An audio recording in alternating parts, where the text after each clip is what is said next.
അസ്സലാമു അലൈക്കും വറഹ്മത്തുള്ളാഹി. ബിസ്മില്ലാഹിർ റഹ്മാനിർ റഹീം. അൽഹംദുലില്ലാഹി അല്ലദീ ഹദാനാ ലിഹാദാ വമാ കുന്നാ ലിനഹ്തദിയ ലൗലാ അൻ ഹദാനല്ലാഹ്. അല്ലാഹുമ്മ സ്വല്ലി അലാ മുഹമ്മദിൻ വഅലാ ആലി മുഹമ്മദ് കമാ സ്വല്ലൈത അലാ ഇബ്രാഹീം വഅലാ ആലി ഇബ്രാഹീം വബാരിക് അലാ മുഹമ്മദിൻ വഅലാ ആലി മുഹമ്മദ് കമാ ബാരക്ത അലാ ഇബ്രാഹീം വഅലാ ആലി ഇബ്രാഹീം ഇന്നക ഹമീദും മജീദ്. أعوذ بالله من الشيطان الرجيم. بسم الله الرحمن الرحيم. يا أيها الذين آمنوا اتقوا الله حق تقاته ولا تموتن إلا وأنتم مسلمون. وليخشى الذين لو تركوا من خلفهم ذرية ضعافا خافوا عليهم فليتقوا الله وليقولوا قولا سديدا. സ്നേഹമുള്ള സഹോദരി സഹോദരന്മാരെ, സത്യവിശ്വാസികളെ, സത്യവിശ്വാസിനികളെ, നമ്മുടെ ഈ ഫോക്കസ് പരിപാടിയുടെ ഒരു ചെറിയ ഇടവേളയ്ക്ക് ശേഷം വീണ്ടും നമ്മൾ സംഗമിച്ചിരിക്കുകയാണ്. എൻ്റെ കുട്ടി എൻ്റെ ദുഃഖം എന്ന ഒരു ഹെഡിങ്ങിലാണ് ഇന്നത്തെ നമ്മുടെ ഈ സംസാരം സംഘടിപ്പിക്കപ്പെട്ടിരിക്കുന്നത്. ഇങ്ങനെ ഒരു എല്ലാവരെയും ഇത്തരം ഒരു സദസ്സിൽ നമ്മൾ ഒത്തുചേരുക എന്നുള്ളത് വളരെ ശ്രമകരമായ ഒരു കാര്യമാണ്. ഏതായിരുന്നാലും നമ്മുടെ ഇതിൻ്റെ സംഘാടകരായ സുഹൃത്തുക്കൾ വളരെ താല്പര്യത്തോടെയും പ്രതിഫലേച്ഛയോടുകൂടെയും ഈ രംഗത്ത് കൂടുതൽ പ്രവർത്തിക്കുന്നത് കൊണ്ടാണ് വീണ്ടും വീണ്ടും ഇത് സംഘടിപ്പിക്കുവാനുള്ള ഒരു ധൈര്യവും അതേപോലെ തന്നെ അങ്ങനെ സംഘടിപ്പിക്കുന്നത് യാഥാർത്ഥ്യമായി തീരുകയും ചെയ്യുന്നത്. ഇതിനു വേണ്ടി പരിശ്രമിക്കുന്ന നമുക്ക് എല്ലാവർക്കും അള്ളാഹു മഹത്തായ പ്രതിഫലം പ്രദാനം ചെയ്യുമാറാവട്ടെ. വളരെ പ്രധാനപ്പെട്ട ഒരു വിഷയമാണ് ഇന്ന് നമ്മൾക്ക് ചർച്ചയ്ക്കുള്ളത്. ഈ വിഷയം നിങ്ങളുടെ മുമ്പിൽ സംസാരിക്കുമ്പോൾ ഒരു സൗകര്യം, വിഷയത്തിൻ്റെ പ്രാധാന്യം പറയണ്ട എന്നുള്ളതാണ്. എന്തൊരു വിഷയത്തെക്കുറിച്ച് പറയുമ്പോഴും അതിൻ്റെ പ്രാധാന്യം പറഞ്ഞുകൊണ്ടാണ് സ്പീച്ചിലേക്ക് കടക്കുക. ഈ വിഷയത്തെ സംബന്ധിച്ചിടത്തോളം വിഷയത്തിൻ്റെ പ്രാധാന്യം മനസ്സിലാക്കി തരാനുള്ള ഒരു ഇൻട്രൊഡക്ഷൻ ആവശ്യമില്ല എന്നതാണ് ഈ വിഷയത്തിൻ്റെ ഒരു പ്രത്യേകത. ഒരു പരിധിവരെ എന്താണെന്ന് വിചാരിച്ചാൽ എല്ലാ ആളുകളും നമ്മുടെ കുട്ടികളെ വളർത്തിക്കൊണ്ടുവരുന്ന കാര്യത്തിലും കുട്ടികളുടെ ഭാവി എന്താകും എന്ന കാര്യത്തിലും ഒരു ഭയം എല്ലാവരെയും അലട്ടുന്നുണ്ട് എന്ന ഒരു വസ്തുത നമ്മളെല്ലാവരും അംഗീകരിക്കുന്നു എന്നുള്ളതാണ് വസ്തുത. ഒരു പക്ഷേ നമ്മളിപ്പോൾ കുട്ടികളെന്നൊക്കെ പറയുമ്പോൾ കുട്ടികളുടെ കാര്യത്തിലേ ഈ ഒരു ആശങ്കയുള്ളൂ എന്ന് തെറ്റിദ്ധരിക്കുന്നതിൽ അർത്ഥമില്ല. ഞാൻ എൻ്റെ ഒരു 4-5 ദിവസമേ ആയിട്ടുള്ളൂ നമ്മുടെ പള്ളിയിൽ ജോലി ചെയ്തുകൊണ്ടിരിക്കുന്ന ഒരു സുഹൃത്ത് ഒരു മഗ്‌രിബിക്ക് ശേഷം എന്നെ വിളിച്ചിട്ട് പറഞ്ഞു, ഇവിടെ 3 പേര് നിങ്ങളെ കാത്തു നിൽക്കുന്നുണ്ട്, അപ്പോൾ അവർക്ക് നിങ്ങളൊന്ന് കാണണം എന്ന് പറയുന്നുണ്ട്, എന്താ ചെയ്യാന്ന് ചോദിച്ചു. അപ്പോൾ ഞാൻ വേറൊരു സ്ഥലത്തേക്ക് പോവുകയാണ്. അപ്പോൾ ഞാൻ പറഞ്ഞു, ഈ 9 മണിക്ക് ഞാൻ തിരിച്ചു വരും, അതുവരെ അവർ നിൽക്കുകയാണെങ്കിൽ കാണാം എന്ന് പറഞ്ഞ് അവർക്ക് ഫോൺ കൊടുത്തു. അപ്പോൾ ഞാൻ എൻ്റെ അനുഭവങ്ങളിൽ എന്നെ അത്ഭുതപ്പെടുത്തിയ ഒരു അത്ഭുതമാണ്. കാരണം ഒരു ഉമ്മയും ഒരു പെങ്ങളും 40 വയസ്സായ ഒരാളായിട്ടാണ് വന്നിരിക്കുന്നത്. ഈ 40 വയസ്സായ ആളെ സാധാരണ 8ാം ക്ലാസ്സിലോ 9ാം ക്ലാസ്സിലോ 10ാം ക്ലാസ്സിലോ ഒക്കെ പഠിക്കുന്ന ഒരു കുട്ടിയെ പോലെയാണ് ഈ 40 വയസ്സുകാരനെ കൊണ്ടുവന്നിരിക്കുന്നത്. അയാളെ കൊണ്ടുവന്നത് എന്തിനാന്ന് ചോദിച്ചാൽ, സാധാരണ ഒരു അച്ചടക്കമില്ലാത്തൊരു കുട്ടിക്ക് എന്തൊരു ഉപദേശമാണോ കൊടുക്കേണ്ടത് ആ നിലക്കൊരു കൗൺസിലിങ്ങും ഒരു ഉപദേശം കൊടുക്കാനാണ്. ഇപ്പോൾ ഞാൻ ആ ഉമ്മൻ്റെ ഒരു അവസ്ഥ ഞാൻ ആലോചിച്ചു നോക്കി. വളരെ കരഞ്ഞുകൊണ്ടാണ് അവർ ഇയാളെ പറ്റി സംസാരിക്കുന്നത്. 40 കൊല്ലമായിട്ടും ആ കുട്ടിയിൽ നിന്ന് വിശ്രമം ആ ഉമ്മക്ക് സാധ്യമായില്ല എന്നാണ് മനസ്സിലാവുന്നത്. അവിടുത്തെ വിഷയം അതാണ്. 40 കൊല്ലം വളർത്തിയിട്ടും ഇനി മകൻ സ്വന്തം ജീവിക്കട്ടെ, അവൻ ഫ്രീ ആവട്ടെ, ഇനി അവൻ എന്തോ ആവട്ടെ എന്നുള്ള ഒരു മാനസിക വിശ്രമത്തിനുള്ള സമയം ഇനിയും ആയില്ല എന്നാണ്. എന്നാൽ 40 വയസ്സായ ആളെയും ഒരു കുട്ടിയെ പരിപാലിക്കുന്ന പോലെ ഒരു കുട്ടിയുടെ കാര്യത്തിൽ എങ്ങനെ ആശങ്കപ്പെടുന്നുവോ, എങ്ങനെ ഭയപ്പെടുന്നുവോ, എന്തൊക്കെ ചിന്തിക്കുന്നുവോ അതെല്ലാം ഇന്ന് ആ ഉമ്മ ചിന്തിച്ചു കൊണ്ടിരിക്കുന്നു എന്നുള്ളത് നിങ്ങളൊന്ന് ആലോചിച്ച് നോക്കൂ. നിങ്ങൾ ഒരു രക്ഷിതാവ്, പ്രത്യേകിച്ച് ഉമ്മമാർ, കുട്ടികളുടെ കാര്യത്തിൽ അനുഭവിക്കുന്ന ടെൻഷനാണത്. അപ്പോൾ അവർ ചോദിക്കുന്നൊരു ചോദ്യം എന്താണെന്ന് വിചാരിച്ചാൽ, ഞാൻ മരിച്ചാൽ ഇവൻ എന്താ ചെയ്യാനാണ്. ഈ 40 വയസ്സുകാരൻ ഞാൻ മരിച്ചാൽ എന്തു ചെയ്യുമെന്ന്. സത്യത്തിൽ ഇപ്പോഴത്തെ സ്റ്റേജ് എന്താ അറിയങ്ങൾ, ഇവനൊക്കെ വളർന്ന് മുതിർന്നൊരു 40 വയസ്സായ ഒരു മകൻ ഉണ്ടാകുമ്പോൾ എനിക്കെൻ്റെ ഭാവി ജീവിതം വിശ്രമകരമാക്കുവാനും ഞാൻ മരിച്ചാലും സമാധാനത്തോടെ മരിക്കാനും പറ്റുമല്ലോ എന്ന് ഉമ്മ വിചാരിക്കേണ്ട സ്റ്റേജിലും ഉമ്മ മകനെക്കുറിച്ച് ആശങ്കപ്പെട്ടും ഭയപ്പെട്ടും ജീവിക്കുന്നു എന്നുള്ളതാണ് പുതിയ ചിത്രം. ഇന്നലെ ഞാൻ സംസാരിച്ച ആൾക്ക് 24 വയസ്സാണ്. അവനെ കൊണ്ടുവരുന്നത് ഉമ്മയാണ്, വാപ്പയല്ല, ഉമ്മ കൊണ്ടുവരികയാണ്. ഈ 24 വയസ്സുകാരനോടും പറഞ്ഞു കൊടുക്കേണ്ട എന്താ വെച്ചാൽ ഒരു കുട്ടിയോട് പറയുന്നതാണ് പറയേണ്ടത്. അപ്പൊ അവനെങ്ങനെ ഇരുത്തിയിട്ട് ഉമ്മക്ക് പറയാൻ സമയം കൊടുത്തപ്പോൾ ഉമ്മ പറയുന്ന വാക്കുകൾ എന്നുവെച്ചാൽ എന്നാണ് ഇവൻ്റെയൊക്കെ കാര്യത്തിൽ ഒരു മനസ്സിനൊരു സമാധാനം സന്തോഷവും കിട്ടുക, ഇവരൊക്കെ സുഖമായി ജീവിച്ചുകൊള്ളും, അവരെ കാര്യങ്ങൾ അവർ നിർവഹിച്ചുകൊള്ളും എന്ന് വിചാരിച്ച് നമുക്കൊക്കെ ഒരു ഫ്രീ, ഒരു മനസ്സിന് ഒരു സമാധാനവും സന്തോഷവും കിട്ടാൻ എന്ന് പറ്റുമെന്നാണ് ആ ഉമ്മയും ഇന്നലെ എന്നോട് ചോദിക്കുന്നത്. അപ്പൊ സത്യത്തിൽ എന്താന്ന് വിചാരിച്ചാൽ കുട്ടികൾ എന്ന് പറയുന്നിടത്ത് നിൽക്കുന്നില്ല എന്നുള്ളതാണ് പുതിയ ഒരു തലമുറയുടെ പ്രയാസം. അപ്പോൾ സത്യത്തിൽ എന്താ വെച്ചാൽ ഈ തുടക്കത്തിന് നല്ലത് എനിക്ക് തോന്നുന്നത് എന്താ വെച്ചാൽ എനിക്കിപ്പോൾ ഒരു 46 വയസ്സുണ്ടാവും. എൻ്റെയൊക്കെ പ്രായമുള്ള ആൾക്കാർ ഇവിടെ ഇരിക്കേണ്ട, എന്നെക്കാളും പ്രായമുള്ള ആൾക്കാർ ഇവിടെ ഇരിക്കേണ്ടെന്ന് വിചാരിക്കുന്നു. നമുക്കൊരു കുട്ടിക്കാലം ഉണ്ടായിരുന്നല്ലോ. ആ കുട്ടിക്കാലം ഒരു ഗ്രാമപ്രദേശത്തെ ഒരു കുട്ടിക്കാലത്തെ ഞാൻ മനസ്സിലേക്ക് കൊണ്ടുവരുമ്പോൾ ഞാൻ കുട്ടികളെക്കുറിച്ച് ഒരു പേടിയും നമ്മളൊന്നും വാപ്പാക്കും ഉമ്മാക്കും ഉണ്ടായിട്ടില്ല എന്നാണ് ഞാൻ മനസ്സിലാക്കുന്നത്. ഒരു പേടി, എന്തെങ്കിലും നിലക്കുള്ളൊരു പേടി. ഇപ്പം നമ്മൾ സ്കൂൾ പോണത് എങ്ങനെയാണെന്ന് ആലോചിച്ച് നിങ്ങൾ 4 കിലോമീറ്റർ അങ്ങോട്ട് നടക്കുക, 4 കിലോമീറ്റർ ഇങ്ങോട്ട് നടക്കുക. നമ്മൾ പോകുന്ന വഴിയിൽ ഒരു പട്ടിയെക്കുറിച്ച് പോലും ചിന്തിച്ചിട്ടില്ല എന്ന് എനിക്ക് തോന്നുന്നു നമ്മുടെ മാതാപിതാക്കൾ. തിരിച്ചു വരും ഏത് പ്രായത്തിലാണെന്ന് നിങ്ങൾ 1ാം ക്ലാസ്സിൽ പഠിക്കുമ്പോൾ ഞാൻ ചിന്തിക്കുന്ന 1.5 കിലോമീറ്റർ നടന്നു വന്ന് ഉച്ചക്ക് ഭക്ഷണം കഴിച്ച് പോകണം. അപ്പോഴും ആരും ചിന്തിച്ചിട്ടില്ല. ഉമ്മ ചിന്തിക്കും ഒരു പാത്രത്തിൽ കുറച്ച് ഭക്ഷണമായിട്ട് ഞാനൊരു 12 മണിക്കാണ് പോയാൽ എൻ്റെ കുട്ടിക്കൊരു സമാധാനമാവുമെന്ന് 5.5 വയസ്സ് 6 വയസ്സായ മകനെ കുറിച്ച് ചിന്തിച്ചിട്ടില്ല. സുഹൃത്തുക്കളെ, അങ്ങനെ ആയാൽ ഈ ക്ലാസ്സിൻ്റെ ആവശ്യമില്ല എന്നാണ് ഞാൻ പറയണത്. പക്ഷെ അങ്ങനെ ആകാൻ എന്തായാലും ഈ ഇരിക്കുന്ന രക്ഷിതാക്കന്മാർക്ക് പറ്റില്ലെന്ന് അറിയും. അപ്പൊ അന്ന് ഞാൻ ഇന്ന് കാര്യമായി ക്ലാസ്സിന് വേണ്ടി റെഫർ ചെയ്തപ്പോൾ ഞാൻ ആലോചിച്ചത് നമ്മുടെ കുട്ടിക്കാലവും പുതിയ തലമുറയുടെ കുട്ടിക്കാലവും തമ്മിൽ എന്തു വ്യത്യാസം എന്നതിനെ കുറിച്ചാണ് ഞാൻ ചിന്തിച്ചത്. അപ്പൊ എനിക്ക് കിട്ടിയ ഒരു കുറെ കാര്യങ്ങൾ എന്താന്ന് വിചാരിച്ചാൽ തോന്നിയൊരു കാര്യം, ഒന്നാമത്തെ ഒരു കാര്യം ഞാൻ ചിന്തിക്കുക, SSLC പരീക്ഷയുടെ സ്റ്റഡി ബിലീവ് ഇത് ചിലപ്പോൾ എൻ്റെ ഒരു സാഹചര്യം മാത്രമാകാം, എൻ്റെ തലമുറയിലെ ഭൂരിപക്ഷം ആളുടെ സാഹചര്യവുമാകാം, എൻ്റെ നാട്ടിലെ കുട്ടികളുടെ സാഹചര്യം എന്തായാലും ഇങ്ങനെയാണെന്ന് എനിക്ക് പറയാൻ പറ്റും. ഞാൻ പറഞ്ഞ SSLC പരീക്ഷയ്ക്കുള്ള സ്റ്റഡി ലീവിന് പോലും എന്താണ് പഠിക്കണ്ടടോ എന്നൊരു ചോദ്യം വാപ്പയും ഉമ്മയും ചോദിച്ചിട്ടില്ല. അപ്പൊ നമ്മൾ വാശി പിടിക്കുകയാണ് എനിക്ക് SSLC ജയിക്കണം, അതുകൊണ്ട് ഈ 10 ദിവസം എന്നോട് കാര്യം പറയരുതേ എന്ന് പറഞ്ഞിട്ടാണ് 10 ദിവസം വീട്ടിൽ നിന്ന് പിടിച്ചു വാങ്ങിയിട്ട് വീട്ടിൻ്റെ മുറ്റത്തുള്ള പറമ്പിലുള്ള ഒരു പാറപ്പുറം തിരഞ്ഞെടുത്തിട്ട് അന്നാണ് വായിക്കാൻ എവിടെ ഇരിക്കുമെന്ന് ചിന്തിച്ചത് SSLCൻ്റെ സ്റ്റഡി ലീവിനാണ്. എവിടെയാണ് വായിക്കാൻ ഇരിക്കാന്നൊരു സ്ഥലം വേണ്ടേ?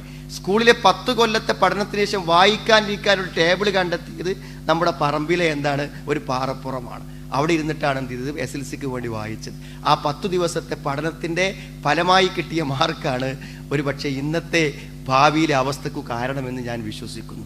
ഞാനിത് പറയുമ്പോൾ എന്താണെന്ന് വെച്ചാൽ എന്തുകൊണ്ട് അന്ന് വഴിതെറ്റിപ്പോയില്ല, എന്തുകൊണ്ട് അന്ന് പ്രശ്നങ്ങൾ ഉണ്ടായില്ല എന്ന് ചോദിച്ചാൽ എൻ്റെ ഉത്തരം അന്ന് പണി ഉണ്ടായിരുന്നു എന്നാണ്.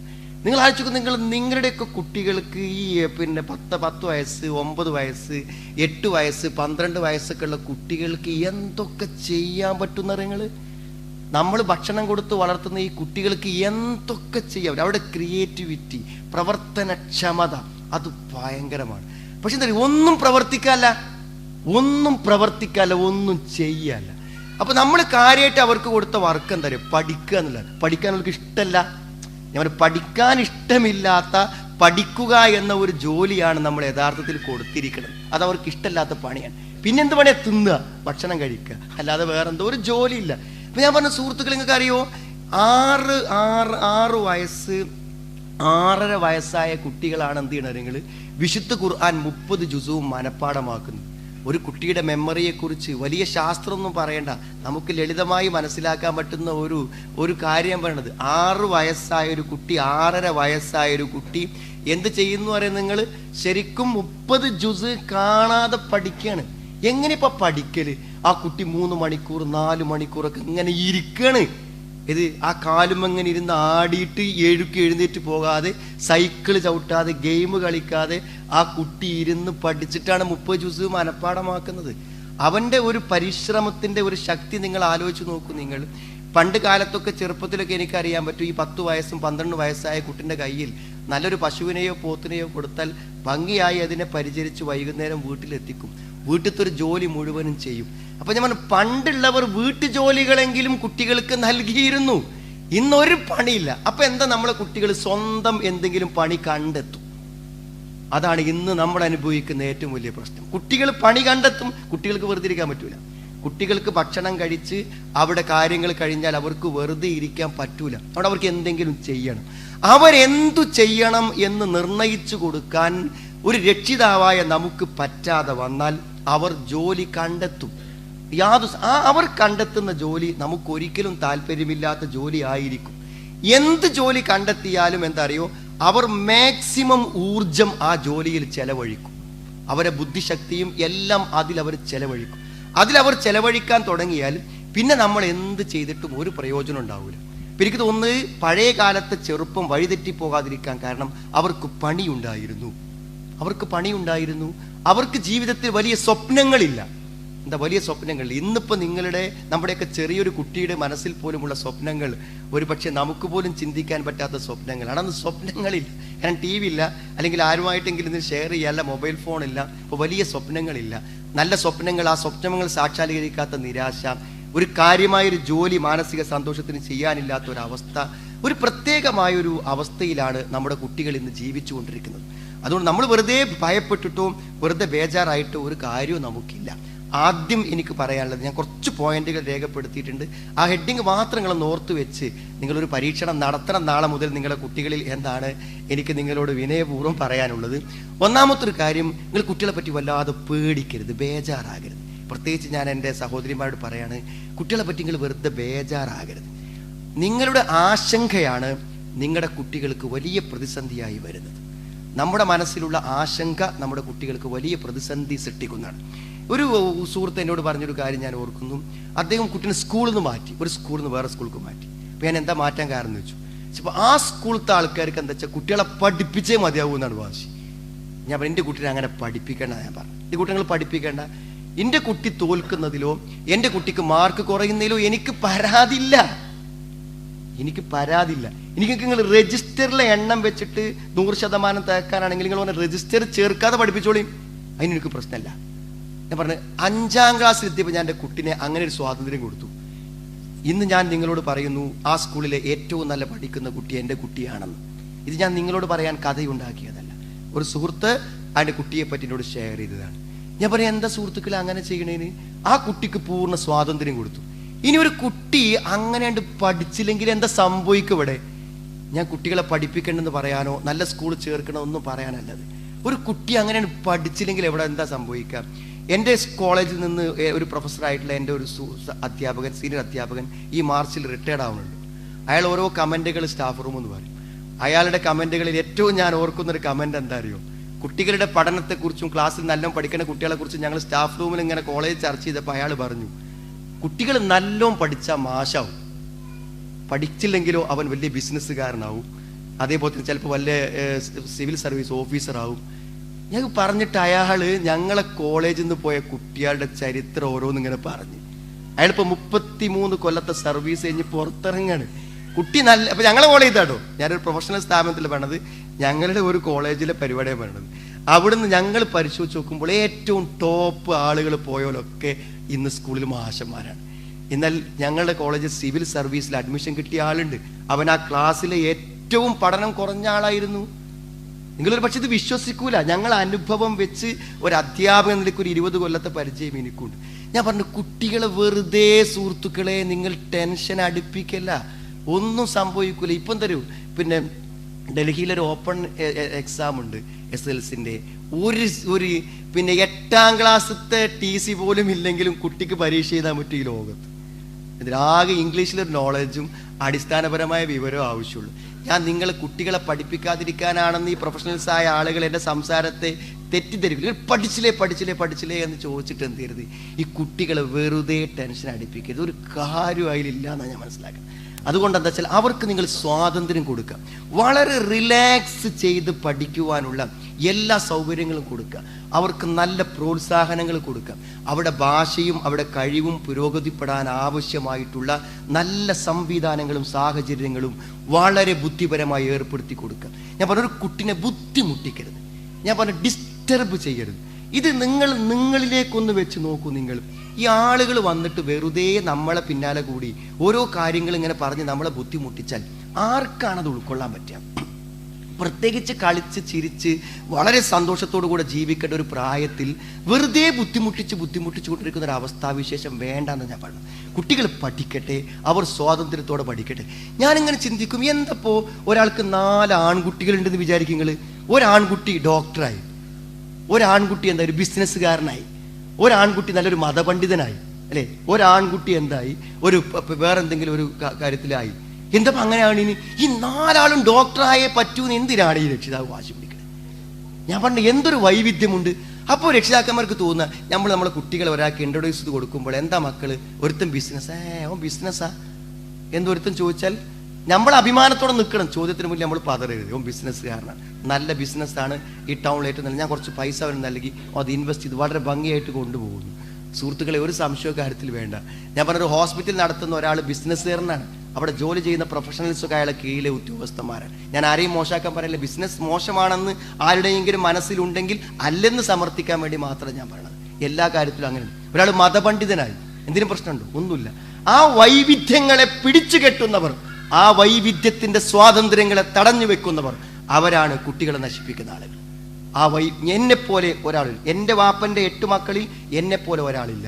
എനിക്ക് 4 മക്കളുണ്ടെങ്കിൽ ആ 4 മക്കളും ഒരുപോലെയാകണമെന്ന് വാശി പിടിക്കുന്നിടത്ത് പ്രശ്നമുണ്ട് സുഹൃത്തുക്കളെ. നമ്മളെപ്പോലെയെങ്കിലും ആകണമെന്ന് വാശി പിടിക്കുന്നിടത്തും പ്രശ്നമുണ്ട്. അവരുടെ സ്വാതന്ത്ര്യത്തിൻ്റെയും ഇഷ്ടത്തിൻ്റെയും വഴിയിലൂടെ നയിച്ച് അവരെത്തുന്ന നല്ലൊരു സ്ഥാനത്ത് അവരെ എത്തിക്കുവാനുള്ള ഒരു പരിശ്രമം നടത്തണം.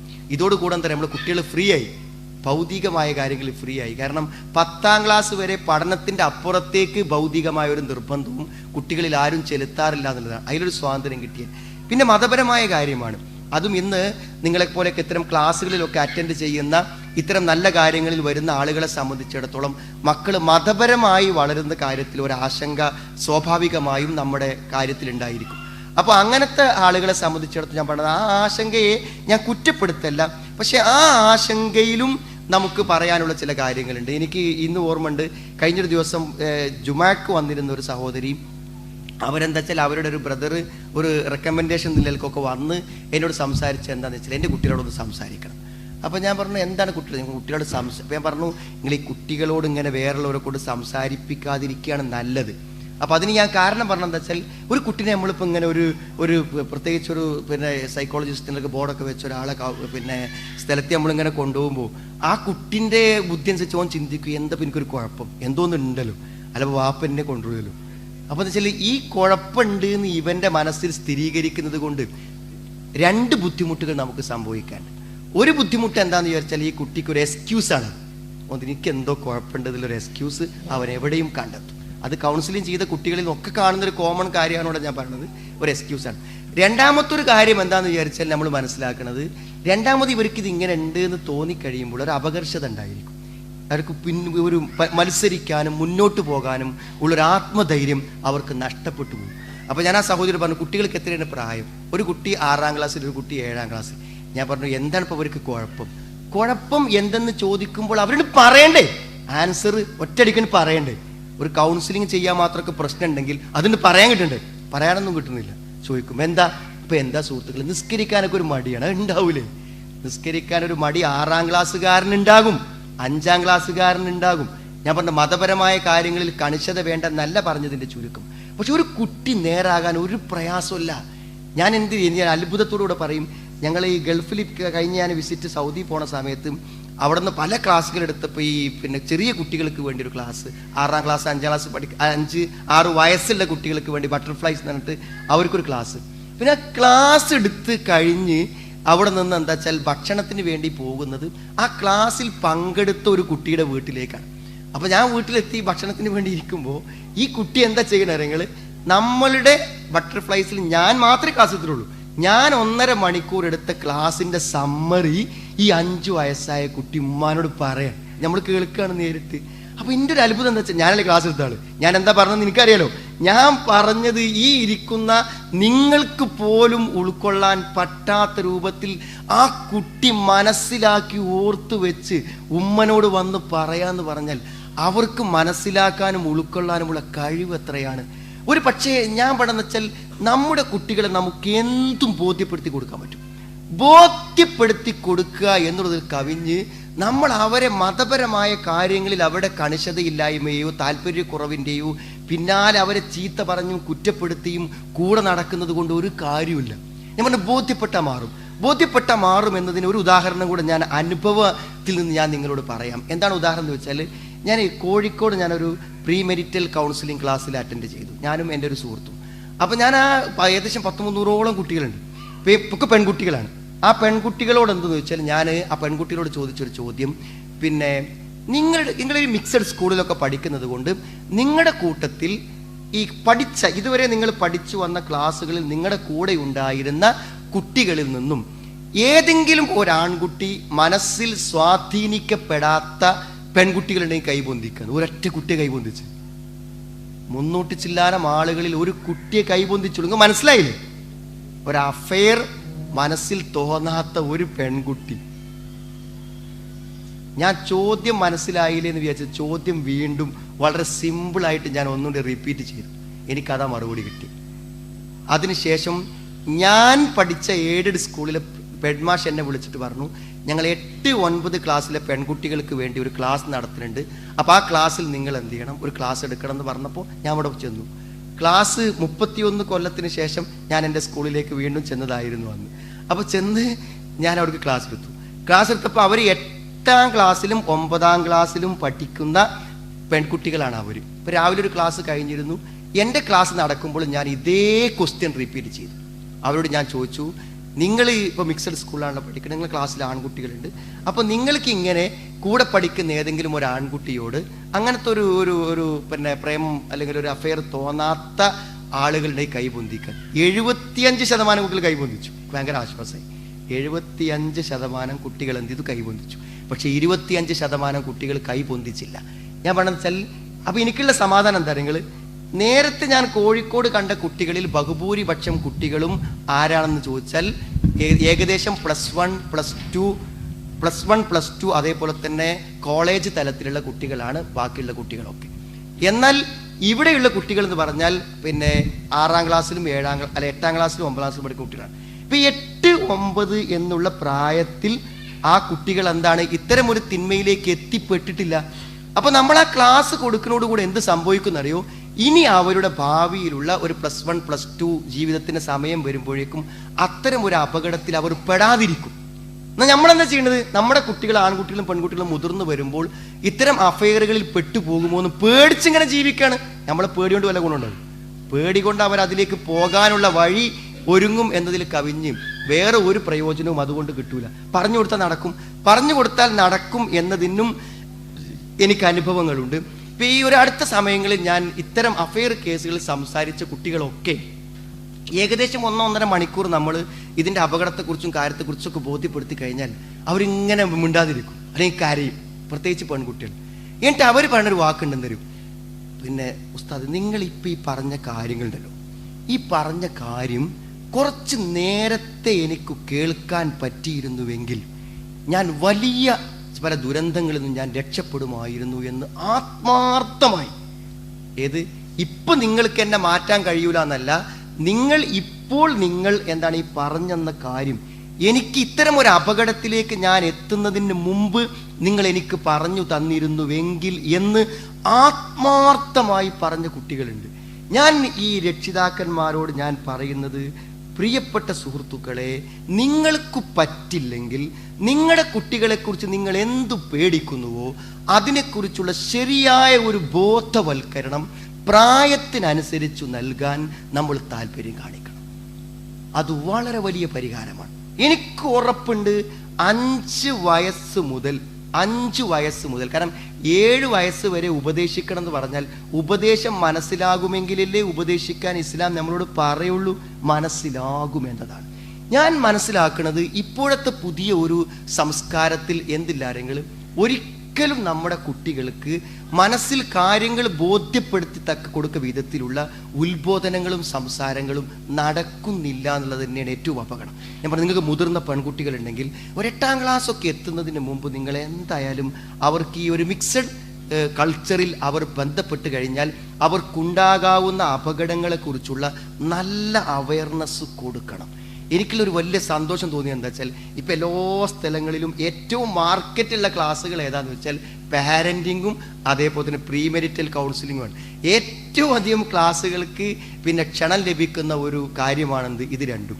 പക്ഷെ അതെന്താ അറിയുള്ളൂ കാര്യം, ഇപ്പം ഞാൻ മനസ്സിലാക്കി കഴിഞ്ഞൊരു പ്രാവശ്യം ഞങ്ങൾ ക്ലാസ്സിന് അറ്റൻഡ് ചെയ്തപ്പോൾ 1000 രൂപയാണ് ഒരു കുട്ടിയിൽ നിന്ന് ഫീസ് വാങ്ങുന്നത്. 1000 രൂപ. ഇപ്പം ഈ ഒരു പരിപാടി സംഘടിപ്പിക്കാനുള്ള എക്സ്പെൻസ് നിങ്ങൾക്ക് ആലോചിച്ചാൽ അറിയാൻ പറ്റും. 1000 രൂപ ഒരു കുട്ടിനകത്ത് ഫീസ് വാങ്ങിയിട്ടും രക്ഷിതാക്കന്മാർ കാലത്ത് 9 മണിൻ്റെ ക്ലാസ്സിന് 8 മണിക്ക് വന്ന് വെയിറ്റ് ചെയ്യാണ്.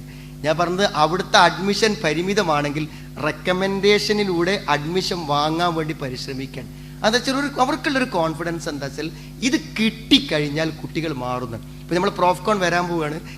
കഴിഞ്ഞ എല്ലാ പ്രോഫ്കോണിലും അള്ളാഹുവിൻ്റെ അനുഗ്രഹം കൊണ്ട് ഞാൻ പങ്കെടുത്തിട്ടുണ്ട്. ഇപ്പം 21ാമത്തെ പ്രോഫ്കോണെന്ന് എനിക്ക് തോന്നുന്നത്. 21 പ്രോഫ്കോണിലും പങ്കെടുത്ത ആളാണ് ഞാൻ. എനിക്ക് പറയാൻ പറ്റും, അന്ന് നമ്മൾ പ്രത്യേകിച്ച് ഗേൾസ് ഗ്യാതറിങ്ങിലൊക്കെ അധികം ഞാൻ തന്നെയാണ് പങ്കെടുക്കൽ. അവിടെ നിന്ന് ഈ 5000 6000 കുട്ടികൾ വന്നു പോയി കഴിഞ്ഞാൽ ആ കുട്ടികളിൽ ഏകദേശം ഒരു 100-300 കുട്ടികൾ അഫെയറുകൾ എന്ത് ചെയ്യുന്നുണ്ടെങ്കിൽ അവർ ഒഴിവാക്കുന്നുണ്ട്. ഞാൻ പറഞ്ഞു, അതൊക്കെ ഏതാ സമയം എന്നറിയങ്ങൾ, ഏതാ സമയം ശരിക്കും ക്യാമ്പസിൽ നിന്ന് 3-4 വർഷമൊക്കെ പഴക്കമുള്ള അഫെയറുകളാണ് ഒരു അരമണിക്കൂർ സ്പീച്ച് കേൾക്കുമ്പോൾ ഒഴിവാക്കുന്നത്. ഞാൻ പറഞ്ഞു, ബോധ്യപ്പെടുത്തി കൊടുക്കുകയല്ലാത്ത ഒരു പ്രതിവിധിയും നമ്മുടെ കുട്ടികളെ മാറ്റിയെടുക്കാനില്ല എന്ന് നിങ്ങൾ മനസ്സിലാക്കുന്നിടത്താണ് നിങ്ങളുടെ കുട്ടികളുടെ ഭാവി എന്ന് പറയുന്നത്. ഞാൻ ഈ ഒരു പെൺകുട്ടി +2 പഠിക്കുന്ന ഒരു പെൺകുട്ടി ഇപ്പോൾ അവരുടെ അവസാനത്തെ സെൻഡ് ഓഫുകൾ നടന്നുകൊണ്ടിരിക്കുകയാണ് +2കാരുടെ. അപ്പോൾ ഈ ഒരു ക്ലാസ്സിലെ കംപ്ലീറ്റ് കുട്ടികൾക്ക് അഫെയർ ഉണ്ട്. ഒരു കുട്ടിക്ക് മാത്രമല്ല, ആ കുട്ടി അഫെയർ എന്ന് പറഞ്ഞാൽ അത്ര വലിയൊരു ഗാഢബന്ധം എന്നല്ലെങ്കിലും എൻ്റെ ആള് എന്നറിയും നമ്മുടെ നാടൻ ഭാഷയിൽ. എൻ്റെ ഒരാള് ആ ഒരു വകുപ്പില്ലാത്ത ആൾക്കാർ കുറവാണ്. അപ്പം അതിലൊരു പെൺകുട്ടി അവളുടെ ഉമ്മയോട് ചോദിക്കാതെ പറഞ്ഞ വാക്കാണ് എന്തെങ്കിൽ, ഉമ്മ എനിക്ക് എൻ്റെ അടുത്തേക്ക് ചെക്കന്മാരിനോട് ചോദിക്കാണ്ടോ അല്ലെങ്കിൽ ചെക്കന്മാർ വരാഞ്ഞിട്ടോ ഒന്നുമല്ല, ഞാൻ എന്താ വെച്ചാൽ എനിക്കിന്നെ സംബന്ധിച്ചിടത്തോളം അതൊരു തെറ്റാണെന്ന് എനിക്ക് അറിയണമെന്നത് മാത്രമാണ് ഞാൻ അതിൽ പോകാതിരുന്നത്. അതൊരു തെറ്റാണെന്ന് എനിക്കറിയുന്നത് കൊണ്ട് മാത്രമാണ് ഞാൻ പോകാതിരുന്നത്. ഞാൻ പറഞ്ഞ, അതല്ലാത്ത ഒരു തടസ്സവും നമ്മുടെ കുട്ടികൾക്ക് ഒരു തെറ്റിലേക്ക് പോകാനില്ല എന്ന് നമ്മൾ മനസ്സിലാക്കണം. അതുകൊണ്ട് ബോധ്യപ്പെടുത്തി കൊടുക്കാം. ഞാൻ നിങ്ങളോട് പറയാനുള്ള കാരണം എന്താ വെച്ചാൽ, ഇത്തരം ചില ബോധ്യതകൾ കുട്ടികൾക്ക് കൊടുക്കാതിരുന്നാൽ ഈ കുട്ടികൾ ഒരു കാലത്തും അവിടെ ദുരന്തം തീരൂല. ഞാൻ 26 കൊല്ലം ദാമ്പത്യ ജീവിതം നയിച്ച ഒരു ദമ്പതികളോട് ഇപ്പോൾ ഞാൻ ഏറ്റവും അടുത്ത് 2 പ്രാവശ്യമായി ഞാൻ സംസാരിച്ചു. അതിൽ അവർ എന്നോട് സംസാരിക്കാൻ വേണ്ടി വന്ന് എൻ്റെ വീട്ടിലെ കസേരയിൽ ഇരുന്ന് ഭർത്താവാണ് ആദ്യം തുടങ്ങിയത്.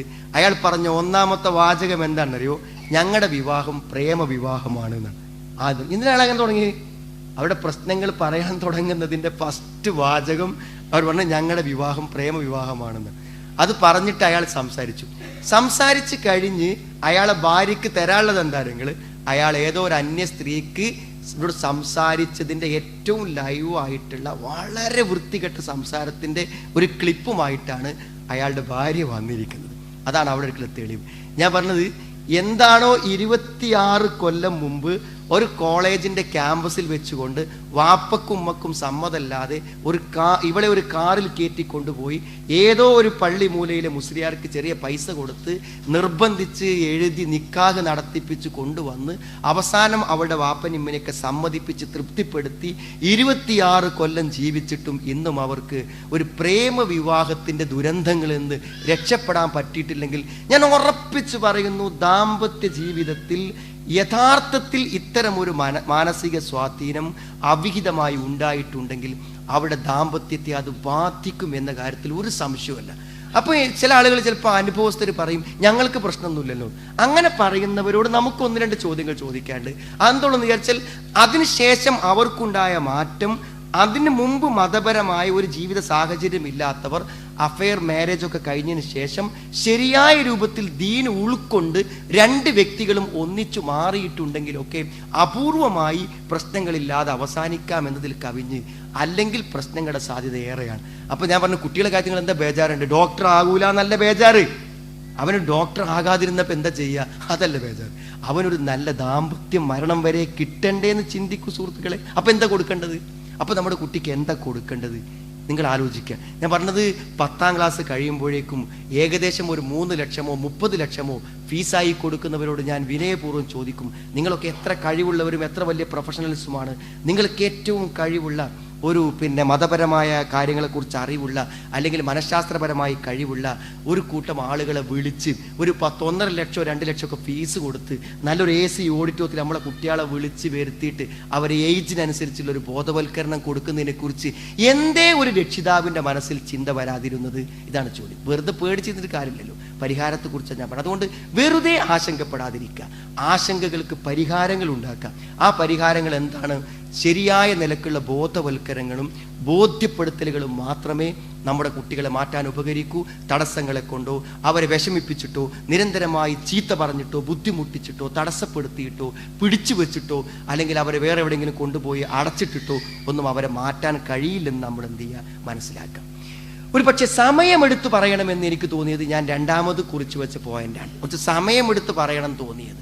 സമയത്തിൻ്റെ പരിമിതി ഉണ്ടെങ്കിലും ഒന്നറിയൂ, നമ്മുടെ കുട്ടികൾക്ക് നമ്മൾ അവരെ സ്നേഹിക്കുന്നു എന്ന് തോന്നുന്നുണ്ടോ എന്നതാണ് അടുത്ത കാര്യം. എൻ്റെ പാരൻസ് എന്നെ ഇഷ്ടപ്പെടുന്നുണ്ട് എന്ന് അവർക്ക് തോന്നണം. അത് തോന്നിയില്ലെങ്കിൽ നമ്മളും അവരും തമ്മിലുള്ള ബന്ധം മുന്നോട്ട് പോവില്ല. പക്ഷെ ഇന്നത്തെ ഒരു കൾച്ചർ അനുസരിച്ച്, പാരൻസിൻ്റെ കൾച്ചർ അനുസരിച്ച് അത് തോന്നാനുള്ള സാധ്യത വളരെ കുറവാണ്. ഞാൻ ഇവിടെ ഒരു നമ്മുടെ കേരളത്തിൽ നിന്ന് പുറത്തുള്ള ഒരു സ്ഥലത്ത് ഞാനിപ്പോൾ കഴിഞ്ഞൊരു ദിവസം ഒരു യാത്ര പോയി. അവിടെ ചെന്നപ്പോൾ എന്താ വെച്ചാൽ ചെന്നത് മുതൽ ഒരു രക്ഷിതാവ് എൻ്റെ കൂടെ നടന്ന്, ഞാൻ ചെല്ലാന്ന് അറിഞ്ഞിട്ടും എന്നോട് പറഞ്ഞു, എൻ്റെ മോനോട് നിങ്ങളൊന്ന് സംസാരിക്കണം. അങ്ങനെ ഞാൻ പോരാൻ ഇങ്ങനെ അവിടുന്ന് കയറാൻ നിൽക്കുന്ന സമയത്ത് ഒരു അരമണിക്കൂർ മുമ്പ് ഞാൻ എന്തായിരുന്നു അയാളുടെ ഒരു ആവശ്യത്തിലേക്ക് ഞാൻ സമയം ഉണ്ടാക്കി പള്ളിയിൽ ആ കുട്ടിയായിട്ട് ഇരുന്നു. എനിക്ക് അത്ഭുതം തോന്നിയെന്ന് വെച്ചാൽ അവൻ, എനിക്ക് തോന്നുന്നത് 9ാം ക്ലാസ് പഠിക്കുന്ന കുട്ടിയാണ്. ഇവനോട് ഞാനിങ്ങനെ ചോദിച്ചപ്പോൾ അവൻ എന്നോട് പറഞ്ഞു, എനിക്ക് അവനോട് ഇങ്ങനെ കുട്ടികളുടെ ഉള്ളിൽ കിട്ടണമെങ്കിൽ നമ്മൾ പല ക്വസ്റ്റ്യൻസും ഉണ്ടാക്കി ചോദിക്കണം. പക്ഷെ ഇവനോട് ഞാൻ പറഞ്ഞു, നിനക്ക് എന്താ മോനെ പറയാനുള്ളത്? അപ്പം അവൻ 3 കാര്യം പറയാണ്ട്. 3 കാര്യം. എന്താ 3 കാര്യം? ഒന്നെന്താന്ന് ചോദിച്ചാൽ, എനിക്കെൻ്റെ വീട്ടിൽ പോണതേ ഇഷ്ടമല്ല, എനിക്ക് ഏറ്റവും വെറുപ്പുള്ള സ്ഥലം എൻ്റെ വീടാണെന്ന്. അപ്പോൾ അവന് വെറുതെ പറയാന്ന് ചോദിച്ചു. അപ്പോൾ എന്നെ ബോധ്യപ്പെടുത്താൻ അവനോട് പറഞ്ഞു, ഞാൻ സ്കൂളിൽ നിന്ന് എന്തെന്ന് വെച്ചാൽ എക്സ്ട്രാ ഹോംവർക്ക് വാങ്ങും, അധികം ഹോംവർക്ക് വാങ്ങും. എന്തിനാ അധികം ഹോംവർക്ക് ചെയ്യാനുണ്ട്, അതുകൊണ്ട് എൻ്റെ സുഹൃത്തിനടുത്ത് പോകണം എന്ന് പറഞ്ഞാൽ അയൽപക്കത്തേക്ക് പോകാൻ എന്നെ സമ്മതിക്കും, ഉമ്മ സമ്മതിക്കും. ഇപ്പം എൻ്റെ അയൽപക്കത്ത് ഒരു ക്ലാസ്സിലൊരു കുട്ടി ഇവൻ്റെ കൂടെ പഠിക്കുന്ന കുട്ടിയുണ്ട്. അപ്പോൾ അവിടേക്ക് ഹോംവർക്ക് ചെയ്യും. എന്തിനാ ഈ ഹോംവർക്കിന് പോകണ നിങ്ങൾ? മരത്തിന് രക്ഷപ്പെടാൻ, വർത്താനത്തിന് രക്ഷപ്പെടാൻ. ഒരിഷ്ടമല്ല വീട്ടിൽ പോകാനാണ് അവൻ പറഞ്ഞത്. സത്യം. അപ്പം ഞാൻ വെറുതെ ഇവൻ തന്ന വിവരങ്ങൾ ശരിയാണെന്ന് അറിയാൻ വേണ്ടി പാരൻസിന് ചോദിച്ചപ്പോൾ അവർ പറഞ്ഞു, അത് ശരിയാണ്, അവന് വീട്ടിൽ നിൽക്കണ ഇഷ്ടമല്ല. രണ്ടാമത് ഞാൻ ചോദിച്ചു, എന്താണ് നിനക്ക് ഏറ്റവും വിഷമമുണ്ടാക്കിയ ഒരു കാര്യം? അവനോട് പറഞ്ഞതെന്ന് വെച്ചാൽ, ഞാൻ പറഞ്ഞ ഒരിക്കലും രക്ഷിതാക്കന്മാർ കുട്ടികളുടെ മനസ്സ് മനസ്സിലാക്കുന്നില്ല എന്നതിൻ്റെ തെളിവ്. കുട്ടികൾക്ക് നമ്മളെപ്പോലെ ചില ആഗ്രഹങ്ങളുണ്ട്. അത് 43 വയസ്സായ നമ്മളെ ആഗ്രഹമാവില്ല 13 വയസ്സായ കുട്ടിക്ക് ഉണ്ടാകുക. അവൻ്റെ ആഗ്രഹം എന്താണെന്ന് അവൻ്റെ പ്രായത്തിനനുസരിച്ച് നമ്മൾ മനസ്സിലാക്കണം. അപ്പോൾ ആ കുട്ടി പറഞ്ഞ് രണ്ടാമത്തെ കാര്യം തരും, എൻ്റെ സ്കൂളിൽ ഈ സ്വാതന്ത്ര്യദിനത്തിൻ്റെ അന്ന് ഈ സ്കൗട്ട് ഗൈഡ് പരിപാടികളുടെ ക്യാപ്റ്റനായിട്ട് എന്നെ സെലക്ട് ചെയ്തു. അപ്പോൾ അത് ആ സെലക്ഷൻ എന്ന് പറഞ്ഞാൽ സ്കൂളിലെ ഏറ്റവും നല്ലൊരു സെലക്ഷനാണ്. അപ്പോൾ അത് കിട്ടി. ഞാനത് ആ സന്തോഷത്തിൽ വീട്ടിൽ പോയിട്ട് വാപ്പനോട് പറഞ്ഞു, എനിക്ക് ആ പരിപാടിക്ക് പോകാൻ പറ്റുള്ളൂ, ആ പരിപാടിക്ക് ഇവിടുന്ന് പോകാൻ പറ്റില്ല. അപ്പോൾ എന്താന്ന് ചോദിച്ചു. എന്ന് വെച്ചാൽ വെയിലാണ്, വെയിൽ കൊണ്ടാ പ്രശ്നമാണ്, വെയിൽ കൊണ്ടാ പ്രശ്നമാണ്. അതാ വാപ്പ അന്ന് ഇവിടുന്ന് നീ എണ്ടും പോവില്ല. വാപ്പാൻ്റെ അവസാന തീരുമാനമാണ്. വാപ്പ പറഞ്ഞാൽ പിന്നെ തീരുമാനം ഒക്കെ. അവൻ പിറ്റേന്ന് സ്കൂൾ ചെന്നു. പിറ്റേന്ന് സ്കൂൾ ചെന്നപ്പോൾ ആ അധ്യാപകൻ വിളിച്ചിട്ട് പറഞ്ഞു, അപ്പം അതിൻ്റെ കോച്ചിങ് തുടങ്ങണം, അപ്പം എന്ത് ചെയ്യണം, നീ വരണം. അവൻ പറഞ്ഞു, ഞാനില്ല, ഞാൻ ഒഴിവായി. അപ്പം അധ്യാപകൻ പറഞ്ഞു, ഒരു കേറ്റെടുക്കുക, പിന്നെ ഒരിക്കൽ പറ്റൂല എന്ന് പറയാം. ഇതൊക്കെ ഒരാളെ സെലക്ട് ചെയ്യണമെങ്കിലുള്ള പണി നിനക്കറിയോ? നാളെയാണ് പരിപാടി, ഇന്നത് പറഞ്ഞാൽ പറ്റുമോ? കുട്ടികളെ മുന്നിൽ വെച്ചിട്ട് അവനെ ഭയങ്കരമായിട്ട് അധ്യാപകൻ ശാസിച്ചു. അവന് പറയാൻ അവൻ്റെ ഉള്ളിലൊരു കാരണമുണ്ട്. പക്ഷെ അവൻ്റെ പിതാവിനെ പ്രൊട്ടക്റ്റ് ചെയ്തു, സംരക്ഷിച്ചു. വാപ്പ സമ്മതിക്കാഞ്ഞിട്ടെന്ന് പറഞ്ഞാൽ പോരെ? അവൻ വാപ്പനെ പറ്റി പറഞ്ഞതേയില്ല. വാപ്പനെ പറ്റി അവൻ പറഞ്ഞതേ ഇല്ല. അവൻ എന്ത് ചെയ്തു? തൽക്കാലം അത് മനസ്സിൽ വെച്ചു. പ്രത്യേകിച്ച് കാരണങ്ങളൊന്നും പറയാതെ അവൻ കുറച്ച് കരഞ്ഞു, കഴിഞ്ഞ് തിരിച്ചു പോകുന്നു. ഞാൻ പറഞ്ഞത് ഇത്രയും വലിയൊരു ദുരന്തം അവന് സംഭവിച്ചു എന്നുള്ളത് അവൻ്റെ പാരൻസിനെ അറിയുന്നില്ല. ഞാൻ പറഞ്ഞ ഇത്ര വലിയൊരു വേദന അവൻ്റെ മനസ്സിലൂടെ കടന്നുപോയി എന്നത് അറിയുക തന്നെയില്ല. നമ്മുടെ കുട്ടികൾ എന്തെല്ലാം മാനസികമായ അനുഭവങ്ങളും വിഷമങ്ങളും അനുഭവിച്ചു എന്ന് നമ്മൾ അറിയുന്നില്ല സുഹൃത്തുക്കളെ, നമ്മൾ അറിയുന്നില്ല. അവൻ നമ്മളോട് പറയുമ്പോൾ മാത്രമേ നമ്മൾ എന്ത് ചെയ്യുന്നുള്ളൂ, അറിയുന്നുള്ളൂ. ഞാൻ പറഞ്ഞത് അവൻ പറഞ്ഞ രണ്ടാമത്തെ കാര്യം അതാണ്. മൂന്നാമത്തെ കാര്യം തരും, നിങ്ങൾ ഇത് കഴിഞ്ഞാൽ എൻ്റെ വാപ്പനോട് സംസാരിക്കുമെന്ന് വെച്ചു. സംസാരിക്കും എങ്കിൽ വാപ്പനോട് നിങ്ങളൊരു കാര്യം പറയണം. ഞാൻ പറഞ്ഞത് എനിക്കിങ്ങനെ മനസ്സിൽ തോന്നുക, വാപ്പാനെ ഇവൻ കൗൺസിലിങ്ങിന് കൊണ്ടുവരേണ്ട ഒരാളാണ്, അതിനാണ് പ്രായവും പക്വതയും ഒക്കെ അവനുണ്ടെന്ന് യഥാർത്ഥത്തിൽ എനിക്ക് തോന്നിപ്പോയിക്കണേ. വാപ്പാനെ പിടിച്ചിട്ട് വാപ്പാനെ ഒന്ന് ശരിയാക്കിയാൽ എൻ്റെ വീട്ടിൽ എൻ്റെ ജീവിതം നന്നാവും എന്ന് പറഞ്ഞ് വാപ്പനെ കൗൺസിലിങ്ങിന് കൊണ്ടുവരേണ്ട ആളവനാണ്. അവൻ പറഞ്ഞ കാര്യം തരും, വാപ്പനെ എന്തു വേണമെങ്കിലും പറഞ്ഞോട്ടെ, പക്ഷെ എൻ്റെ സുഹൃത്തുക്കളും എൻ്റെ കൂട്ടുകാരും കൂടെ ഉണ്ടാകുമ്പോൾ പറയരുത് എന്നൊന്ന് വാപ്പനോട് പറയണം എന്നാണ് അവൻ്റെ അടുത്ത റിക്വസ്റ്റ്. എന്തെങ്കിലുമൊക്കെ എന്നെ പറഞ്ഞോട്ടെ, പക്ഷെ എൻ്റെ കൂട്ടുകാരെൻ്റെ കൂടെ ഉണ്ടാകുമ്പോൾ എന്നെ ചീത്ത പറയരുത് എന്ന് പറയണം എന്നാണ്. സുഹൃത്തുക്കളെ, നിങ്ങൾ ചിന്തിച്ചോ, നിങ്ങളുടെ വീട്ടിൽ തന്നെ അല്ലേ ജ്യേഷ്ഠാനുജന്മാരൊക്കെ, അനുജന്മാർ, നമ്മുടെ കുട്ടികൾക്ക് താഴെ മേലേക്ക് ആൾക്കാരുണ്ടാവും. അവരെ മുന്നിൽ വെച്ച് നിങ്ങളൊരു കുട്ടിയെ ശാസിക്കുമ്പോൾ ആ കുട്ടി മനോവേദന അനുഭവിക്കുന്നു എന്ന് ചിന്തിക്കുന്ന എത്ര മാതാപിതാക്കൾ എൻ്റെ മുന്നിലുണ്ടാവും? നിങ്ങൾ നിങ്ങളുടെ ഒരു കുട്ടിയെ ചീത്ത പറയുമ്പോൾ താഴെയുള്ള കുട്ടികൾ സന്തോഷിക്കുകയും ഒരു പക്ഷേ മേലെയുള്ളവന് കിട്ടിയ ആ ഒരു ചീത്ത പറയലിൽ ആസ്വദിക്കുകയും ആനന്ദിക്കുകയും ചെയ്യുന്നു എന്ന് ആര് ചിന്തിക്കുന്നു? അവൻ്റെ മനസ്സ് വേദനിക്കുന്നു. അപ്പൊ നമ്മൾ ചീത്ത പറഞ്ഞുകൊണ്ട് അവനൊരു വിഷമം ഉണ്ടായിട്ടില്ല. അവന് നമ്മൾ ചീത്ത പറഞ്ഞതിൽ ഒരു വിഷമമുണ്ട്. അവൻ ആകെ വിഷമിച്ച എന്തുള്ളൂ, നിങ്ങൾ അനുജന്റെ മുന്നിലിട്ട് ചീത്ത പറഞ്ഞു, സുഹൃത്തിന്റെ മുന്നിലിട്ട് ചീത്ത പറഞ്ഞു എന്നുള്ളതാണ് അവന്റെ മുഖത്തൊരു മ്ലാനത വന്നത്. നമ്മൾ വിചാരിച്ചെന്താ, നമ്മൾ പറഞ്ഞതിലുള്ള ആഘാതം കൊണ്ടാണ്. അവനൊരു ഫീലിംഗ് ഉണ്ടായിട്ടില്ല. അവന് മറ്റുള്ളവരുടെ ഇടയിൽ വെച്ച് പറഞ്ഞു എന്നുള്ളത് കൊണ്ട് മാത്രം ഉണ്ടാകുന്ന മനപ്രയാസം മാത്രമേ ഉണ്ടാവുള്ളൂ. ഞാൻ പറഞ്ഞത്, ഒരു 9ാം ക്ലാസ്സിൽ പഠിക്കുന്ന ഒരു കുട്ടി ഇത്രമാത്രം വിശദമായി തൻ്റെ മാതാപിതാക്കളെ അപഗ്രഥിക്കുന്നുവെങ്കിൽ നിങ്ങളുടെ കുട്ടികൾക്കൊക്കെ നിങ്ങളെക്കുറിച്ച് പറയാനുണ്ട്. നിങ്ങളുടെ കുട്ടികൾക്കൊക്കെ നിങ്ങളെക്കുറിച്ച് പറയാനുണ്ട്. ആ പറയാനുള്ളത് എന്തെന്നു മനസ്സിലാക്കാൻ നിങ്ങൾക്ക് പറ്റുന്നുവെങ്കിൽ നിങ്ങളൊരു പിതാവ് എന്ന നിലക്ക്, ഉമ്മ എന്ന നിലക്ക് നിങ്ങൾ വിജയിച്ചിരിക്കുന്നു. ആ തിരിച്ചറിവാണ് യഥാർത്ഥത്തിൽ രക്ഷിതാക്കന്മാർക്ക് ഉണ്ടാവേണ്ടത്. ഞാനപ്പോൾ ആ കുട്ടിനോട് പറഞ്ഞു തരും. ഞാൻ ആ കുട്ടിയോട് പറഞ്ഞു, എനിക്ക് എന്തായാലും അവനെ കൺവിൻസ് ചെയ്യണം. ഇനി മുതൽ അവൻ വാപ്പനും വേണ്ടി നല്ല നിലക്ക് പോകണം. അപ്പോൾ ഞാൻ അവനോട് പറഞ്ഞു, മോനെ, നിൻ്റെയൊക്കെ സ്കൂളിൽ നിന്നെ പഠിപ്പിക്കുന്ന മാഷന്മാരുണ്ടല്ലോ, അവർക്കൊക്കെ എന്താണ് മാസത്തിൽ കോച്ചിങ്, പിന്നെ ഒരു 2 കൊല്ലം B.Ed, 2 കൊല്ലം TTC, ഈ ട്രെയിനിങ് ഒക്കെ കഴിഞ്ഞ് വന്നിട്ട് അവരെ പെരുമാറ്റം നോക്കുന്നു. ഒരു കുട്ടിനെ വളർത്തുന്നതിനെ കുറിച്ച് ഒരു ട്രെയിനിങ്ങും ഒരു കോച്ചിങ്ങും എന്നെ പോലുള്ള പിതാക്കന്മാർക്ക് ആർക്കും കിട്ടണില്ല. അതുകൊണ്ട് പലപ്പോഴും അവർ നമ്മളോട് സ്നേഹത്തോടെ പെരുമാറുന്നതും നമ്മുടെ ഗുണത്തിന് വേണ്ടി ചെയ്യുന്നതുമെല്ലാം നമുക്ക് വേണ്ടാത്തതായി തോന്നുകയാണ്. എൻ്റെ വാപ്പക്ക് നീ വെയിൽ കൊണ്ട് ബോധം കെട്ട് വീഴുന്നതിനെക്കുറിച്ചുള്ള സ്നേഹം കൊണ്ട് പറഞ്ഞതാണ്. പക്ഷേ നിനക്ക് സ്കൂളിൽ കിട്ടിയ സെലക്ഷനോ അംഗീകാരമൊന്നും വാപ്പക്ക് ഓർമ്മ ഉണ്ടാവില്ലല്ലോ. വാപ്പൻ്റെ ഒരു അവസ്ഥയിൽ ചിന്തിക്കുള്ളൂ എന്ന് പറഞ്ഞ് തൽക്കാലം കാര്യങ്ങളെ സമാധാനപ്പെടുത്താനേ നമുക്ക് പറ്റൂ. അതുകൊണ്ട് സുഹൃത്തുക്കളെ, വെറുതെ ബേജാറാകരുത്. നമ്മൾ കുട്ടികളെ എന്ത് ചെയ്യണം? സ്നേഹിക്കണം. അപ്പം സ്നേഹം അനുഭവപ്പെടണമെങ്കിൽ എന്ത് ചെയ്യണം? അവരെ നമ്മൾ മനസ്സിലാക്കി പെരുമാറണം. എനിക്കിങ്ങനെ തോന്നുക, കുട്ടികളോട് സ്നേഹപരമായ ഒരു ബന്ധം സ്ഥാപിക്കാൻ കഴിയാത്തതിന് ചില കാരണങ്ങളുണ്ട്. അതുകൊണ്ട് നമ്മൾ വെറുതെ ഒന്ന് പറഞ്ഞു പോകുക. ഒന്ന്, ഒരു ഈഗോ. ഞാനൊരു വാപ്പയാണ്, ഞാനൊരു ഉമ്മയാണ് എന്നുള്ളൊരു ഈഗോ എല്ലാവർക്കും ഉണ്ട്. അത് ഇല്ല പറയാൻ പറ്റൂല. എന്താ ഈഗോ എന്ന് പറഞ്ഞാൽ, ഞാൻ അങ്ങനെ അങ്ങോട്ട് അടുത്ത് പെരുമാറിക്കഴിഞ്ഞാൽ പിന്നെ എനിക്ക് ഇവനെ നിയന്ത്രിക്കാൻ കിട്ടാതെ വരുമോ, അവനെ സംരക്ഷിക്കാൻ പറ്റാതെ വരുമോ എന്നുള്ളൊരു പേടി കൊണ്ട് കുറച്ചൊരു ഡിസ്റ്റൻസ് കീപ്പ് ചെയ്തിട്ട് പോകണം. ഞാൻ ഒരു വാപ്പ എന്ന് പറയുന്നതിൻ്റെ ഒരു അകലവും ബഹുമാനവും കാത്തു സൂക്ഷിക്കേണ്ടെന്നതിന് അർത്ഥമില്ല. പക്ഷെ വെറുതെ അനാവശ്യമായ ഒരു ഈഗോ മനസ്സിൽ വെച്ചിട്ട് കുട്ടികളോടുള്ള നല്ലൊരു സ്നേഹവും വന്ന് വേറെ ലോകങ്ങളൊക്കെ നമ്മൾ ബന്ധപ്പെടും. ഏത് കുട്ടിയോട് നമ്മൾ മനസ്സടുക്കും, ആരോട് നമ്മൾ നന്നായി പെരുമാറും. നമ്മുടെ കുട്ടികളോട് നമുക്ക് നന്നായി പെരുമാറാൻ കഴിയാത്തതിന് വേറെന്ത് കാരണമുള്ളത്? ഒരു കാരണമില്ല. നമ്മൾ വാപ്പയാണ് ഉമ്മയാണ് എന്നുള്ള നിലക്ക് നമ്മളൊരു നിലവാരത്തിൽ നിന്നില്ലെങ്കിൽ പ്രശ്നമാകുമോ എന്നുള്ളത് തോന്നും. അതിനൊന്നും ഒരു അർത്ഥമില്ലാതെ മനസ്സിലാക്കണം. കാരണം എന്താ, നമ്മൾ അവരോട് മനസ്സടുത്ത് ഇറങ്ങിച്ചെന്ന് പെരുമാറുന്ന ഒരു അവസ്ഥാ സൗകര്യങ്ങൾ, ഒരു അവസ്ഥാവിശേഷം നമ്മൾ എന്ത് ചെയ്യണം? ഉണ്ടായിരിക്കണം.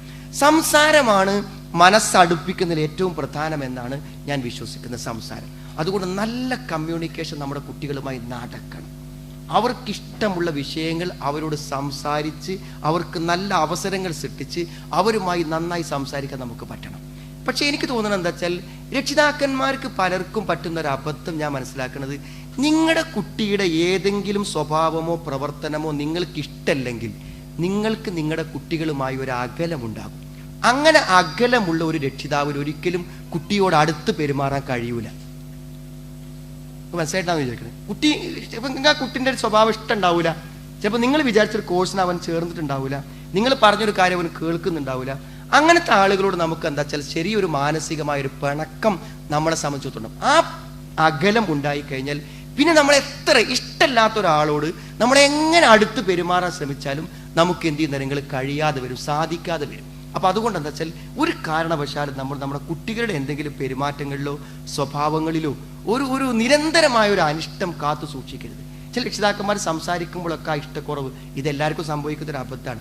ഈ ഭാര്യ ഭർത്താക്കന്മാർ പിണങ്ങിക്കഴിഞ്ഞാൽ എന്താ വെച്ചാൽ എന്തെങ്കിലും ഒരു കാര്യത്തിൽ പിണക്കുണ്ടായാൽ പിന്നെ ആ പിണക്കത്തിന്റെ പേരിലുള്ള സംസാരങ്ങളാണ് ഉണ്ടാകുക. അപ്പോൾ അകലും തോറും അടുക്കാനുള്ള അവസരങ്ങൾ വീണ്ടും വീണ്ടും കുറഞ്ഞു വരികയാണ് ചെയ്യുക. അതുകൊണ്ട് കുട്ടികളോട് എന്തെങ്കിലും അവിടെ പ്രവർത്തനങ്ങളിലോ പെരുമാറ്റങ്ങളിലോ സ്വഭാവങ്ങളിലോ തകരാറുകൾ ഉണ്ടെങ്കിൽ അത് നമ്മൾ അവരുടെ മനസ്സിൽ വെക്കുകയും ചെയ്യാതെ അത് നമ്മൾ വേഗം മാറ്റി അവനോട് നല്ല രൂപത്തിൽ നമ്മൾ എന്ത് ചെയ്യണം, പെരുമാറാൻ വേണ്ടി നമ്മൾ ശ്രമിക്കണം എന്നതാണ് എനിക്ക് പറയാനുള്ള കാര്യം. പിന്നെ വേറൊരു കാര്യം, ഈ സ്നേഹം അനുഭവപ്പെടാതിരിക്കാനുള്ള കാര്യം നമ്മളെല്ലാവരും ചിന്തിക്കണം എന്താ വെച്ചാൽ നല്ല സ്കൂളിൽ ചേർത്ത് കൊടുക്കുക, അവർക്ക് ഇഷ്ടമുള്ള ഭക്ഷണം വാങ്ങിക്കൊടുക്കുക, അവർ പറയുന്ന സ്ഥലത്തേക്ക് നമ്മൾ അവരെ ടൂർ കൊണ്ടുപോവുക. ഇങ്ങനത്തെ എല്ലാ കാര്യങ്ങളും നമ്മൾ ചെയ്തു കഴിഞ്ഞാൽ അവർക്ക് നമ്മളോട് ഇഷ്ടം ഉണ്ടാവും എന്നാണ് നമ്മൾ വിചാരിക്കുന്നത്. സത്യത്തിൽ ഞാൻ ഇതുവരെ സംസാരിച്ച എല്ലാ കുട്ടികളോടും ഈ സാധാരണ നമ്മൾ ചോദിക്കുന്നൊരു ചോദ്യമാണ് എന്ത്, എത്ര ബുദ്ധിമുട്ടിയാണ് ഉമ്മ തന്നെ നോക്കണത്, വാപ്പ എന്തൊക്കെ നിനക്ക് ചെയ്തു തരുന്നുണ്ട് എന്നൊക്കെ പറഞ്ഞ കുട്ടികൾ എന്താ പറയുക, നിങ്ങൾ അതൊക്കെ അവർ ചെയ്യേണ്ടതന്നല്ലേ എന്ന് പറയാം, ഇതൊക്കെ അവർ ചെയ്യേണ്ടതന്നല്ലേ എന്ന് പറയും. അപ്പോൾ നമ്മളെത്ര വലിയ ഒരു അബദ്ധ ധാരണ ഉണ്ട്. എന്ത്, നമ്മളിവർക്ക് സ്കൂളിൽ പോകാൻ ചോറ് പാത്രത്തിലായി കൊടുക്കുക, അവർക്ക് പിന്നെ വാഹനത്തിൽ പോകാനുള്ള ഫീസ് കൊടുക്കുക, സ്കൂളിൻ്റെ ഫീസ് കൊടുക്കുക, ഇതൊക്കെ കൊടുക്കുമ്പോൾ എന്തായാലും ഇവൻ ഇന്നോടൊരു കടപ്പാടും സ്നേഹം ഉണ്ടാവുന്നതാണ് ഞാൻ പറഞ്ഞത്. എല്ലാ കുട്ടികളും വിശ്വസിക്കുന്നത് ഇത് ഇവരുടെ ഡ്യൂട്ടിയാണ്, ആ ഫീസ് അവർ കൊടുത്തോളണം. മനസ്സിലായില്ലേ? അതാണ് അവർ വിശ്വസിക്കുന്നത്. ഞാൻ പറഞ്ഞ അതുകൊണ്ടൊരു സ്നേഹമാണ്. സ്നേഹം ഉണ്ടാകാൻ നമ്മൾ വേറെ കാര്യം ചെയ്യണം. സ്നേഹം ഉണ്ടാവാൻ നമ്മൾ എന്ത് ചെയ്യണം, വേറെ വഴികൾ. സ്നേഹം ഉണ്ടാവാൻ പറ്റുന്ന സംഗതികളെ കുറിച്ച് പറയുകയാണെങ്കിൽ ഒരു പക്ഷെ നിങ്ങൾക്ക് തന്നെ ചിന്തിച്ചാൽ കിട്ടും. ഞാൻ വേണമെങ്കിൽ ഉദാഹരണം പറയാം. ഉദാഹരണം, ഒരു കുട്ടി പ്രതീക്ഷിക്കാത്ത പെരുമാറ്റം. എന്താ പ്രതീക്ഷിക്കാത്ത പെരുമാറ്റം എന്ന് പറഞ്ഞാൽ നിങ്ങൾക്ക് അറിയുമ്പോൾ, നിങ്ങൾ ഒരു കുട്ടി ഒരു അബദ്ധം ചെയ്തു കഴിഞ്ഞാൽ അവനെ നിങ്ങൾ ചീത്ത പറയും, അല്ലെങ്കിൽ നിങ്ങളിൽ നിന്ന് അവൻ എന്തൊക്കെയോ പ്രതീക്ഷിക്കുന്നുണ്ട്. ആ പ്രതീക്ഷിക്കുന്ന സംസാരമോ മുഖഭാവമോ അവൻ കാണാതിരിക്കുക. അപ്പൊ അവൻ എന്താ വാപ്പക്ക് സംഭവിച്ചത്, എന്താ ഉമ്മക്ക് സംഭവിച്ചത്, അതൊരു ടേണിങ് പോയിന്റ് ആയിരിക്കും. ഞാൻ പറഞ്ഞ അങ്ങനെ സ്ഥിരമായി നമ്മളിൽ നിന്ന് സംഭവിക്കുന്ന പ്രതീക്ഷിക്കുന്ന കാര്യങ്ങൾക്ക് വിരുദ്ധമായി പറയും. ഇപ്പൊ ഈ സ്ത്രീകൾക്ക് ഉമ്മമാർക്ക് പെട്ടെന്ന് മനസ്സിലാവും. നമ്മൾ സ്ഥിരം പറയണ ചില ഡയലോഗുണ്ട്, ആ കുട്ടികൾക്ക് എത്രയോ വർഷമായിട്ട് കേൾക്കണ കാര്യമുണ്ട്. അപ്പം തന്നെ നമ്മൾ ഇതിന് എന്തെങ്കിലും ചെയ്തു കഴിഞ്ഞാൽ കുട്ടികൾ എന്ത് ചെയ്യുമെന്ന് വിചാരിച്ചാൽ അത്തരം ഒരു ഡയലോഗ് പ്രതീക്ഷിക്കും. ആ പ്രതീക്ഷ തെറ്റണം, അത് കേൾക്കരുത്. ഞാൻ പറഞ്ഞ അപ്പോഴാണ് ഒരു ചേഞ്ച് അവർക്ക് ഫീൽ ചെയ്യും. അത് ഭയങ്കര മാറ്റേക്കാം. പല കുട്ടികളും പറയുന്നൊരവസ്ഥ വെച്ച് ഞാൻ പറയാം. അപ്പോൾ കുട്ടികൾ പ്രതീക്ഷിക്കാത്ത ചില അനുഭവങ്ങൾ ഉണ്ടാകുമ്പോഴാണ് വാപ്പനും ഇമ്മനെയും പറ്റി ചിന്തിക്കുവാനും ആലോചിക്കുവാനും അവർക്ക് ജീവിതത്തിൽ മാറുവാനും പറ്റുന്നൊരവസ്ഥാവിശേഷം ആ സന്ദർഭത്തിലാണ് ഉണ്ടാകുക.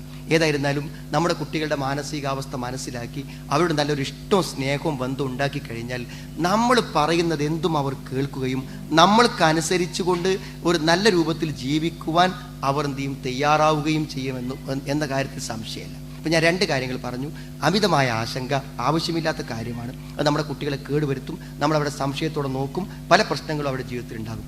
രണ്ടാമത്തത്, അവർക്ക് നമ്മളിൽ നിന്ന് സ്നേഹം ലഭിക്കുന്നു എന്ന് നമ്മൾ എന്ത് ചെയ്യണം, ഉറപ്പ് വരുത്തണം. അവരുടെ ഇഷ്ടങ്ങൾ മുഴുവൻ നമ്മൾ സാധിച്ചു കൊടുത്തില്ലെങ്കിലും അവരെ സ്നേഹിക്കുന്നു എന്നവർക്കൊരു അനുഭവത്തിൽ പറയാനും തോന്നാനും പറ്റുന്നൊരവസ്ഥാവിശേഷം ഉണ്ടാക്കി കൊടുക്കാൻ നമുക്ക് പറ്റണം. പിന്നെ ഞാൻ നേരത്തെ പറഞ്ഞു, പിന്നെ നമ്മൾ മനസ്സിലാക്കേണ്ട ഒരു പ്രധാനപ്പെട്ട കാര്യം, ഈ കുട്ടികൾക്ക് ഭയങ്കര അഡിക്ഷൻ ഉണ്ട്. അത് ഇപ്പോൾ നമുക്ക് മനസ്സിലാക്കാൻ വലിയ പ്രയാസമൊന്നുമില്ല. അഡിക്ഷൻ എന്ന് പറയുമ്പോൾ ഇപ്പോൾ ലഹരി ഉപയോഗിക്കണ പോലെ എന്നും നിങ്ങൾ വിചാരിക്കേണ്ട. അഡിക്ഷൻ എന്ന് പറഞ്ഞാൽ ഏത് കാര്യത്തിനും അഡിക്ഷൻ ഉണ്ട് എന്നാണ്. ഭക്ഷണത്തിന് അഡിക്ഷൻ ഉണ്ട്, ഉറക്കത്തിന് അഡിക്ഷൻ ഉണ്ട്, എല്ലാത്തിനും അഡിക്ഷൻ ഉണ്ട്. ഈ കുട്ടികളുടെ അഡിക്ഷൻ്റെ പ്രശ്നം എന്താണെന്ന് വിചാരിച്ചാൽ, നിങ്ങൾ ഈ കുട്ടിക്ക് താല്പര്യ കാര്യം, ഇപ്പോൾ ഒരു മൊബൈലിലെ ഗെയിം ആയിരിക്കാം, എന്തിനൊക്കെ ഈ കുട്ടിക്ക് താല്പര്യമുള്ളൊരു കാര്യം കുട്ടി താല്പര്യപൂർവ്വം ചെയ്യുന്ന സമയത്ത് നിങ്ങൾ അതിന് പിടിച്ചു വാങ്ങിക്കഴിഞ്ഞാൽ, നമ്മളതിന് പിടിച്ചു വാങ്ങിക്കഴിഞ്ഞാൽ ആ കുട്ടി ഒരു പ്രത്യേക സ്വഭാവമാണ് കാണിക്കുക. അത് അവന് എങ്ങനെയാണോ അവൻ്റെ കഴിവിൽ അവന് നമ്മളോട് പ്രതികരിക്കാൻ പറ്റുക അങ്ങനെ പ്രതികരിക്കും. ചിലപ്പോൾ ആഞ്ഞ് നമ്മുടെ പുറത്ത് അടിക്കും, ചിലപ്പോൾ എന്ത് ചെയ്യും, ഭയങ്കരമായി നിലത്ത് കടന്ന് ഉരുളും. ചിലപ്പോൾ എവിടെയെങ്കിലുമൊക്കെ പോയിട്ട് തലയിടിച്ചിട്ട് എന്ത് ചെയ്യും, ചോര വീഴ്ത്തും. അതാണ് അഡിക്ഷൻ. അവർക്ക് താല്പര്യമുള്ള ഒരു കാര്യം തടസ്സപ്പെടുത്തുമ്പോൾ ഉണ്ടാകുന്ന പ്രതികരണങ്ങളാണ്. അതുകൊണ്ട് രക്ഷിതാക്കന്മാർ ശ്രദ്ധിക്കേണ്ട ഒരു കാര്യം എന്താ വെച്ചാൽ, നമ്മൾക്ക് കുട്ടികളിൽ നിന്ന് നിങ്ങൾക്ക് എന്തെങ്കിലും സ്വഭാവങ്ങൾ പറ്റാത്തതോ പെരുമാറ്റങ്ങൾ പറ്റാത്തതോ ഉണ്ടെങ്കിൽ അതിന് പകരം നിർദ്ദേശിക്കണം. വേണ്ട എന്നല്ല പറയേണ്ടത്, വേണ്ട എന്നല്ല പറയേണ്ടത്. ഞാൻ പറഞ്ഞത് ഒരു ചെറിയ എക്സാമ്പിൾ ഞാൻ പറയാം. ഇപ്പോൾ നിങ്ങളുടെ കുട്ടി ധാരാളമായി ഗെയിം കളിക്കുന്ന ഒരു കുട്ടിയാണെന്ന് വിചാരിച്ചു. ഗെയിം കളിക്കുന്ന ഒരു കുട്ടിയാണെന്നുണ്ടെങ്കിൽ നിങ്ങളിങ്ങനെ ചിന്തിച്ചു നോക്കുക, ഈ ഗെയിമിനേക്കാളും അവനെ സ്വാധീനിക്കാൻ പറ്റുന്ന എന്തൊരു പരിപാടിയായിരിക്കും അവന് താല്പര്യമുണ്ടായിരിക്കുക. നിങ്ങൾ ചിന്തിച്ചു നോക്കി. എന്നിട്ട് എന്താ ഉണ്ടാകേണ്ടത്, നമ്മൾ ഒരിക്കലും അവനോട് അത് വേണ്ടെന്ന് പറയുന്നതിനേക്കാളും ഏറ്റവും ഉചിതം ആ മാർഗം. ഉദാഹരണം, അവൻ ഇതുവരെ സൈക്കിൾ ഉപയോഗിച്ചിട്ടില്ല എന്ന് വിചാരിക്കും. എങ്കിൽ നമ്മൾ നല്ലൊരു സൈക്കിൾ വാങ്ങി അവൻ എന്ത് ചെയ്യാണ്, ഏറ്റവും ഇഷ്ടപ്പെട്ട ഒരു സൈക്കിൾ അവനെ കൊണ്ടുപോയി വാങ്ങിക്കഴിഞ്ഞാൽ അവൻ തൽക്കാലം സൈക്കിളിലേക്ക് ശ്രദ്ധ തിരിയും. അപ്പോൾ അവനെ നമുക്ക് മെല്ലെ ഗെയിമിൽ നിന്ന് തിരിച്ചു കൊണ്ടുവരാൻ പറ്റും. നേരെ മറിച്ച് നിങ്ങൾക്ക് പറ്റാത്തൊരു കാര്യം നിർബന്ധപൂർവം നമ്മൾ അവസാനിപ്പിക്കാൻ ശ്രമിച്ചാൽ ഒരു പക്ഷേ അത് അവൻ്റെ ജീവിതത്തിൽ സംഭവിക്കുന്ന ഏറ്റവും വലിയൊരു ദുരന്തമായിരിക്കും. ഇത് ഞാൻ ചെറിയൊരു ഉദാഹരണം പറഞ്ഞാലും ഇത് ഏത് തലത്തിലും ഇതിന് അവസ്ഥകളുണ്ട്. ഇത് ചില കുട്ടികളുണ്ടെങ്കിൽ അവിടെ പാഠപുസ്തകം വായിക്കൂല, വേറെ പുസ്തകങ്ങളൊക്കെ വായിക്കും. അപ്പോൾ നമ്മളെന്താ പറയാ, ഞാൻ പഠിക്കുക എന്നിട്ട് വേറെ പുസ്തകം വായിക്കാൻ. ഞാൻ നമ്മുടെ സുഹൃത്തുക്കളെ, വായിച്ച് കിട്ടുക എന്ന് പറഞ്ഞാൽ അത് ഒരു വ്യക്തിൻ്റെ ജീവിതത്തിൽ നമ്മൾ എത്ര മെനക്കെട്ടാലും കൊണ്ടുവരാൻ പറ്റാത്തൊരു സ്വഭാവമാണ് വായനാശീലം. ഞാൻ പറഞ്ഞു, ചിലപ്പോഴൊക്കെ ഞാൻ ചിന്തിക്കും, 4 കുട്ടികളെ ഒന്നിച്ച് കണ്ട കുട്ടികൾ എന്തായിരുന്നാലും അവരപ്പം കമ്പനി കൂടുള്ളൂ. പക്ഷെ എങ്കിൽ ചില വീട്ടിൽ ചിലപ്പോൾ നോക്കുന്നുണ്ടെങ്കിൽ, ഇപ്പം എനിക്കെന്നെ അനുഭവം ഉണ്ട്. എൻ്റെ വീട്ടിൽ ചില കുട്ടികൾ വന്നു കഴിഞ്ഞാൽ കുട്ടികളുടെ വല്ല മാസികയോ അങ്ങനത്തെ വല്ല സംഗതികളൊക്കെ ഉണ്ടെങ്കിൽ നീ തരൂ. ചില കുട്ടികൾ എല്ലാവരും കളിക്കുമ്പോൾ അവരയക്കൊന്നും പോവില്ല, ഈ പഴയ ലക്കങ്ങൾ മുഴുവൻ പെറുക്കി കൊണ്ടുവന്ന് വെച്ചിട്ട് തലക്കെന്ന് വായന തുടങ്ങും. ബാക്കിയുള്ളൊരു ഭയങ്കര പൊരിഞ്ഞ കളിയാണ്. ഇവൻ അങ്ങോട്ട് നോക്കണല്ല, ആ വഴിക്കനെ നോക്കൂല. ഞാൻ പറഞ്ഞു, 2 കുട്ടികൾ ഓടുന്ന കാണുമ്പോൾ 3ാമത്തെ കുട്ടി കൂടെ ഓടാതിരിക്കുക എന്നൊക്കെ പറഞ്ഞാൽ അതൊരു മഹാസംഭവമാണ്. പക്ഷെ കുട്ടിക്ക് അങ്ങനെ പറ്റുന്നുണ്ട്. അവന് താല്പര്യമുള്ളൊരു വിഷയം കിട്ടിയാൽ അവൻ അവിടെ ഇരുന്നു കൊള്ളും, ഒരു സംശയ കാര്യത്തില്ല.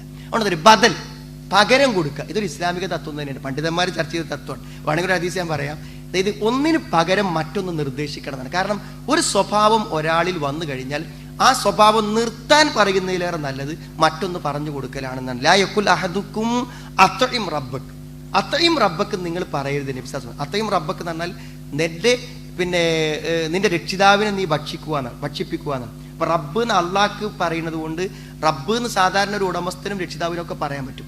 പക്ഷെ അത്രയും റബ്ബക്ക് എന്ന് പറയുമ്പോൾ കേൾക്കുമ്പോൾ ഒരു വിഷമം, പടച്ചോന് ഭക്ഷണം കൊടുക്കണം എന്നാണോ പറയുന്നത് എന്ന് കേൾക്കുമ്പോൾ തോന്നും. അങ്ങനെയുള്ളൊരു പ്രയോഗം നല്ലതല്ലെന്ന നിലയ്ക്ക് നബി സല്ലല്ലാഹു അലൈഹി വസല്ലം പറഞ്ഞു, നിങ്ങൾ അങ്ങനെ പറയരുത്. അതേപോലെ തന്നെ നിങ്ങൾ എന്ത് പറയരുത്, വലാ യഖുൽ അഹദുക്കും അബ്ദി വ അമതി, എൻ്റെ അടിമ, അതേപോലെ തന്നെ എൻ്റെ അടിമ സ്ത്രീ എന്ന് പറയരുത്. അടിമ എന്ന് പറയുമ്പോൾ അള്ളാഹുവിലേക്ക് ചേർക്കാനാണ് നല്ലത്. ഒരു മനുഷ്യനിലേക്ക് ചേർക്കുമ്പോൾ അതിലൊരു അപൂർണതയുണ്ട് എന്നാണ്. അതിന് നബി സല്ലല്ലാഹു അലൈഹി വസല്ലം വിരോധിക്കുന്ന രൂപമാണ് ഞാൻ പറഞ്ഞത്. വൽ യഖുൽ സയ്യിദി വ മൗലായ, റബ്ബ് എന്നുള്ളതിന് പകരം സയ്യിദ് മൗലായ എന്ന വാക്ക് നിങ്ങൾ പകരം ഉപയോഗിച്ചോളൂ.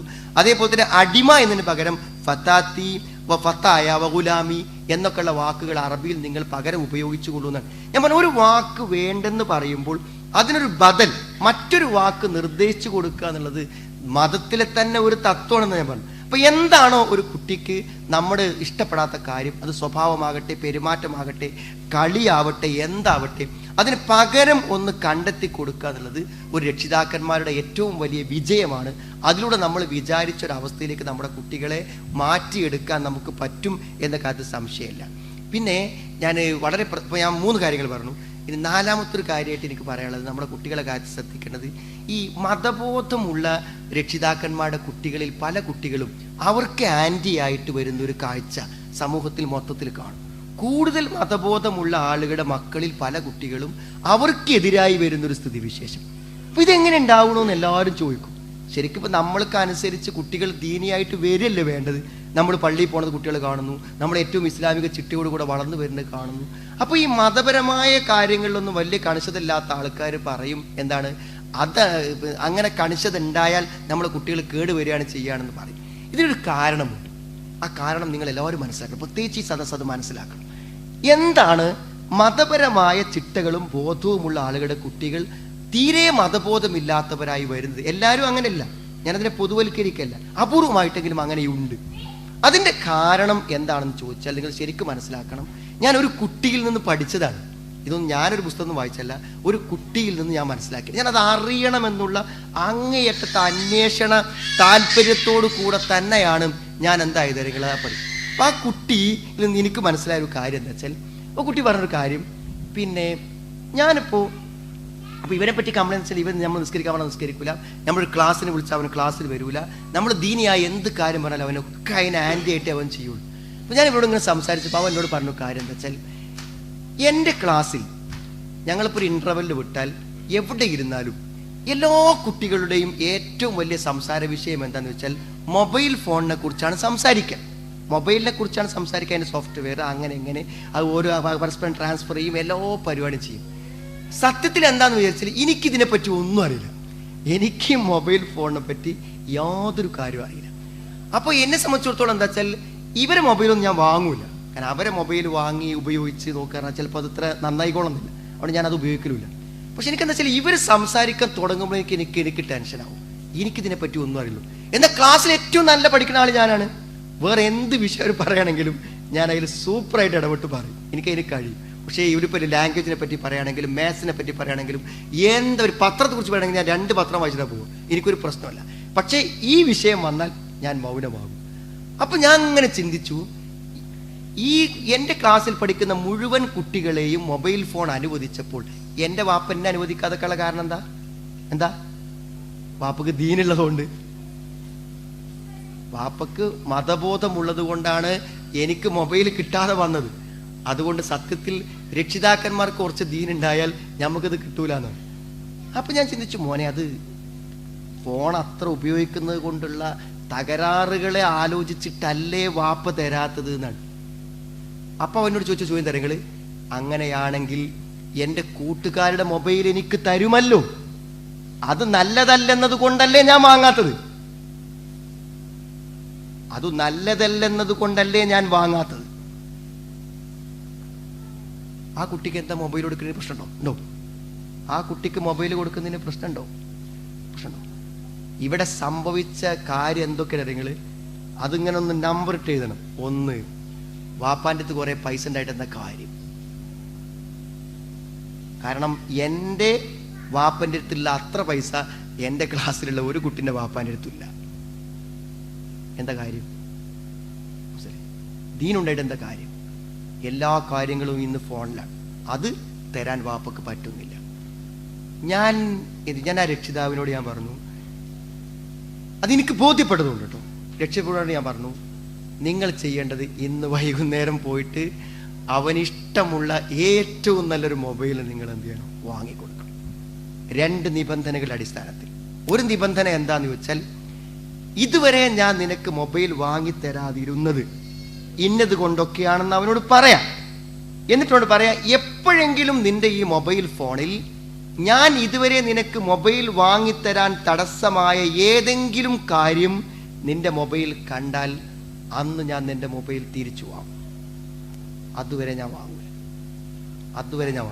ഞാൻ പേടിച്ച ചില കാര്യങ്ങളുണ്ട്. ഞാൻ നിന്റെ മൊബൈൽ നിനക്ക് വാങ്ങി തന്നാൽ പേടിക്കുന്ന ചില കാര്യങ്ങളുണ്ട്. നീ നെറ്റ് ഉപയോഗിച്ചാൽ എന്താവും? നീ പിന്നെ അന്യ പെൺകുട്ടികൾക്ക് നമ്പർ കൊടുത്താൽ എന്താവും? കുറെ ചിന്തിക്കുന്ന കുറേ. നീ ഗെയിം കളിച്ചാൽ എന്താവും? പിന്നെ പഠനമൊക്കെ ബുദ്ധിമുട്ടാവും. ഒക്കെ പറഞ്ഞോന്നാണ്, നല്ല സമയമല്ലേ പറയാനായിട്ട്, എല്ലാം പറഞ്ഞു എന്തൊക്കെയാണ്. അപ്പൊ 2 കാര്യമുണ്ട്. ഒന്ന്, ഇതുവരെ മൊബൈൽ കൊടുക്കാത്തതിന്റെ കാര്യത്തിൽ ഒന്ന് കൺവിൻസ് ചെയ്യാൻ പറ്റും. രണ്ടാമത്തത് എന്ത് ചെയ്യും? ഇനി അത് എപ്പോഴെങ്കിലും കണ്ടാൽ ഞാൻ മൊബൈൽ തിരികെ വാങ്ങും. അതൊരു കണ്ടീഷനാണ്. ഞാൻ പറഞ്ഞു, അപ്പങ്ങൾ വാങ്ങിക്കോളുണ്ടു, പിന്നെ മൊബൈൽ എനിക്ക് എൻ്റെ വാപ്പ വാങ്ങി തന്നില്ലല്ലോ എന്ന് മരണം വരെ പറയാൻ അവനെന്തില്ല? അവസരമില്ല. രണ്ടാമത്തെ കാര്യം അവരോട് പറഞ്ഞത് വെച്ചാൽ, മൊബൈൽ ഉപയോഗിക്കുമ്പോൾ നീ ഒരു ചെറിയ ഉപകാരം ചെയ്യണം. കാരണം ഇപ്പോൾ ഈ പീസ് റേഡിയോയും അതേപോലെ വാട്സപ്പിൽ പല സംഗതികളും വരുന്നതാണ്. അപ്പോൾ സാധാരണ ഉമ്മ എൻ്റെ ഫോണാണ് ഉപയോഗിക്കുന്നത്. എൻ്റെ ഫോൺ ഉപയോഗിക്കുമ്പോൾ എനിക്ക് ഫോൺ ചെയ്യാനും എടുക്കാനൊക്കെ ബുദ്ധിമുട്ടാവും. അപ്പോൾ ഉമ്മക്ക് എന്തെങ്കിലുമൊക്കെ പീസ് റേഡിയോ കുറച്ച് കേൾക്കണമെങ്കിൽ അല്ലെങ്കിൽ എന്തെങ്കിലുമൊക്കെ വാട്സപ്പ് ഉപയോഗിക്കണമെങ്കിൽ എന്ത് ചെയ്യണം? ഉമ്മക്ക് അതിനെ പറ്റിയില്ല, അതിൻ്റെ എല്ലാ സംഗതികളും വേണ്ടത്ര ഉമ്മക്ക് അറിയില്ല. അതുകൊണ്ട് എൻ്റെ ഫോണെന്ന് അതിനൊരു സൗകര്യം ഉമ്മക്ക് കൊടുക്കണം എന്ന്. അതോടുകൂടി അവൻ്റെ ഫോൺ ഓപ്പണായി. അവരതിന് ലോക്ക് ഇടാൻ പറ്റില്ല, പാസ്വേഡ് ഇടാൻ പറ്റില്ല, ഒന്നും ഇടാൻ പറ്റില്ല. ഫോൺ ആർക്കാണ്? ഫോൺ അവൻ്റെതാണ്. എന്നാൽ അതോടൊപ്പം എന്ത് ചെയ്യും? ഉമ്മയ്ക്കത് പരിശോധിക്കാനും നോക്കാനുമുള്ള അധികാരം ഏത് സമയത്തും ഉണ്ടാകും. ഞാൻ പറഞ്ഞത് സംഭവിച്ചു, അത് സംഭവിച്ചു. ഞാൻ പറഞ്ഞത് ആ സംഭവം ആ കുട്ടിയും പാരൻസും തമ്മിലുള്ള എല്ലാ പ്രശ്നങ്ങളും അതോടെ പരിഹരിച്ചു. ഞാനിത് പറഞ്ഞ് നിങ്ങൾ പ്രത്യേകം നോട്ട് ചെയ്യണം. നമ്മൾ മതപരമായ നിലക്ക് നമ്മുടെ കുട്ടികളെ വളർത്തുന്നത് നല്ലത്. പക്ഷേ എൻ്റെ ജീവിത സുഖത്തിനും സന്തോഷത്തിനും എല്ലാം മാതാപിതാക്കളാണ് തടസ്സം, അവിടെ മതബോധമാണ് തടസ്സം എന്ന് വരുന്നത് എന്തായിരുന്നാലും കുട്ടികളിൽ എന്തല്ല ഗുണകരമായ മാറ്റങ്ങൾക്ക് സാധ്യമാവില്ല എന്ന് നമ്മൾ മനസ്സിലാക്കുക. ഒരു പക്ഷേ ഇതൊക്കെ നമ്മൾ കൊടുക്കാതിരുന്നാലും അവർക്ക് കിട്ടും, അവർ വാങ്ങും, അവർ ഉപയോഗിക്കും. അതിനുള്ള നല്ല അവസരങ്ങൾ അവരെ മുന്നിലുണ്ട്. അതുകൊണ്ട് അതെല്ലാം നമ്മുടെ മേൽനോട്ടത്തിലും നമ്മുടെ ശ്രദ്ധയിലും നമ്മുടെ കുട്ടികൾ ഇതെല്ലാം ഉപയോഗിക്കുന്നതാണ് ഏറ്റവും നല്ലത് എന്നാണ് പറയാറുള്ളത്. ഇനി ഒരു പോയിന്റ് കൂടെ നമുക്ക് പറയാം. നമ്മളെ സംബന്ധിച്ചിടത്തോളം നമ്മൾ ശ്രദ്ധിക്കേണ്ട ചില കാര്യങ്ങളുണ്ട്. പാരൻസ്, അതും നമ്മുടെ കുട്ടികൾ വഴിതെറ്റിപ്പോകുന്നതിന് വളരെ വലിയ കാരണമാണെന്ന് ഞാൻ വിശ്വസിക്കുന്നുണ്ട്. ഒരു കാരണവശാലും നിങ്ങളുടെ കുട്ടിയുടെ കാര്യത്തിലുള്ള ഒരു അഭിപ്രായ വ്യത്യാസം ആ കുട്ടിൻ്റെ മുന്നിൽ വെച്ച് നിങ്ങൾ ഡിസ്കസ് ചെയ്യരുത്. ആ കുട്ടിയെ ഏത് സ്കൂൾ ചേർക്കണം, അവൻ്റെ മാർക്കിൻ്റെ കാര്യം എന്താണ്, അവൻ പഠിക്കണോ പഠിക്കണ്ടേ എന്നൊക്കെ നിങ്ങൾ സ്വന്തം ചർച്ച ചെയ്ത് തീരുമാനിച്ചിട്ട് തീരുമാനം മാത്രം അവനോട് പറയാം. ദയവ് ചെയ്തിട്ട് അവൻ്റെ കാര്യത്തിൽ നിങ്ങൾക്ക് അഭിപ്രായ വ്യത്യാസമുള്ള കാര്യം അവൻ്റെ മുന്നിൽ വെച്ച് ഒരിക്കലും നിങ്ങൾ ഡിസ്കസ് ചെയ്യരുത്. അങ്ങനെ ചെയ്യുന്നുവെങ്കിൽ ആ കുട്ടിക്ക് ശരിയെ മനസ്സിലാക്കാനും തെറ്റിനെ മനസ്സിലാക്കാനുമുള്ള ഒരു മാനസികാവസ്ഥയിൽ അവന് പല ആശയക്കുഴപ്പങ്ങളും വരും. കുട്ടികൾക്ക് ഏറ്റവും ആ പ്രായത്തിൽ ഏറ്റവും ശരി ഏതാണോ അത് നമ്മൾ തീരുമാനിച്ച് പറഞ്ഞു കൊടുക്കുക. പലപ്പോഴും എന്താ വെച്ചാൽ നമ്മുടെ വീടുകളിലൊക്കെ പിന്നെ പല ഭാര്യ ഭർത്താക്കന്മാർ വിഷയങ്ങളിൽ യോജിക്കുന്നില്ല എന്നത് വലിയൊരു പ്രശ്നമാണ്. യോജിക്കണമെങ്കിൽ വേണ്ട, പക്ഷെ കുട്ടികളെ കാര്യങ്ങൾ ചർച്ച ചെയ്യുമ്പോൾ അത് തീരുമാനമാക്കിയിട്ട് അവിടെ പറഞ്ഞാൽ മതി.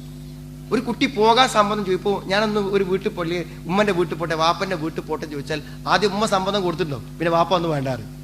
ഞാൻ പറഞ്ഞു ഏതവര് ശരി, പോണ്ടാന്നാണെങ്കിൽ പോകുന്നത് ദോഷമാണെങ്കിൽ വാപ്പക്കും ഉമ്മക്കും ദോഷമായി തോന്നണ്ടേ, പോണത് ശരിയാണെങ്കിൽ വാപ്പക്കും ഉമ്മക്കും ശരിയായി തോന്നണ്ടേ?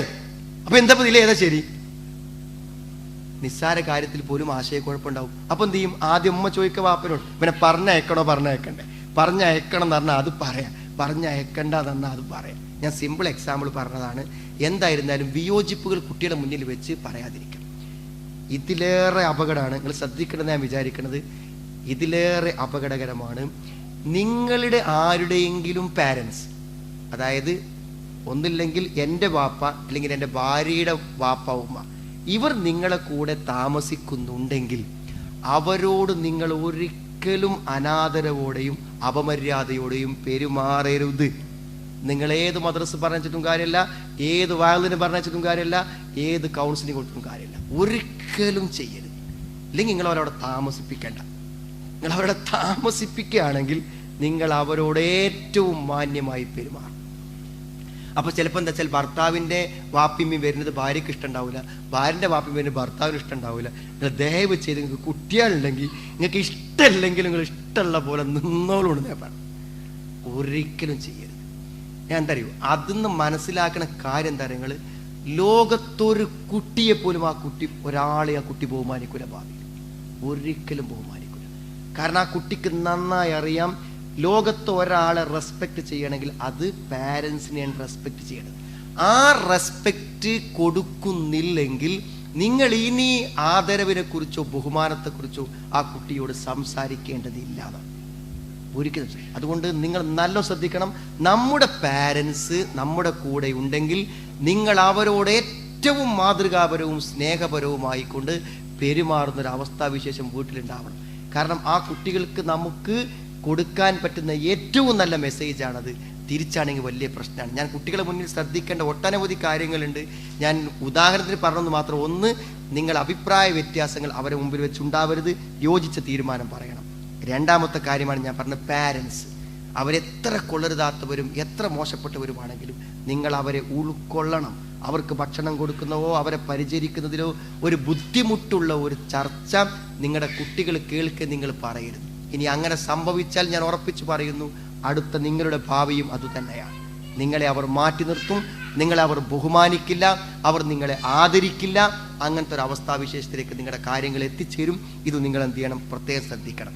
പിന്നെ വേറൊന്നെന്താ വെച്ചാൽ, ഞാൻ മനസ്സിലാക്കിയോടത്തോളം എൻ്റെ അറിവനുസരിച്ച് ഞാൻ പറഞ്ഞത്, ഏറ്റവും അധികം കുട്ടികൾ ബഹുമാനിക്കുന്നത് പാരൻസിനെയാണ്.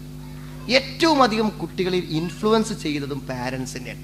അതുകൊണ്ട് നമ്മുടെ മാന്യതക്കും നമ്മുടെ മഹത്വത്തിനും യോജിക്കാത്ത കാര്യങ്ങൾ ഒരിക്കലും എന്ത് ചെയ്യരുത്, നമ്മുടെ ഭാഗത്തുനിന്ന് ഉണ്ടാവരുത്.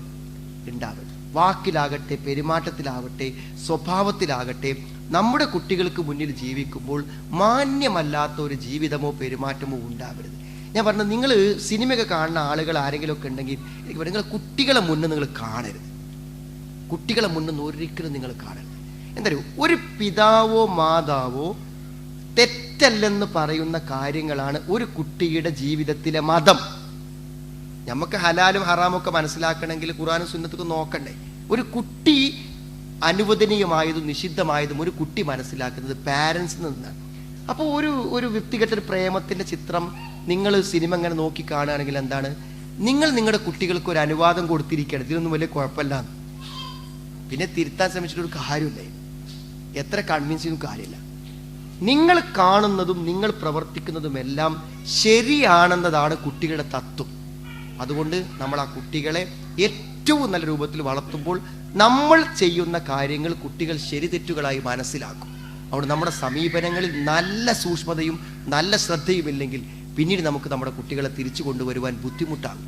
നമ്മൾ നല്ല കണ്ണും കാതുമുള്ള നല്ല ബുദ്ധിശക്തിയുമുള്ള കുട്ടികളോടൊപ്പമാണ് നമ്മൾ ജീവിക്കുന്നത് എന്നൊരു വിചാരത്തോടു കൂടെ ആയിരിക്കണം നമ്മുടെ പെരുമാറ്റങ്ങളും സമീപനങ്ങളും എന്നത്.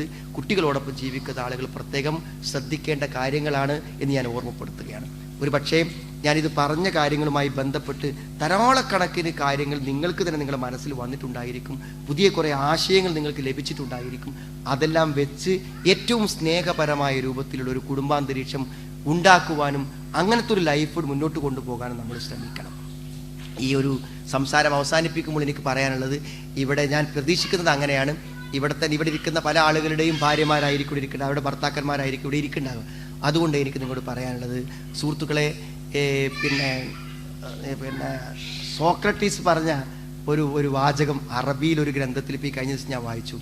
അദ്ദേഹത്തിൻ്റെ അടുക്കൽ എന്താ വെച്ചാൽ, വിവാഹം കഴിക്കാൻ ഭയപ്പെട്ടുകൊണ്ട് ഒരാൾ വന്നിരിക്കും. വിവാഹം കഴിക്കാൻ എനിക്ക് പേടിയാണ്, ഞാനൊരു വിവാഹത്തിന് സന്നദ്ധനല്ല എന്ന് പറഞ്ഞപ്പോൾ അദ്ദേഹം അയാളോട് പറഞ്ഞൊരു വാക്കുണ്ട്, നീ വിവാഹം കഴിച്ചോ.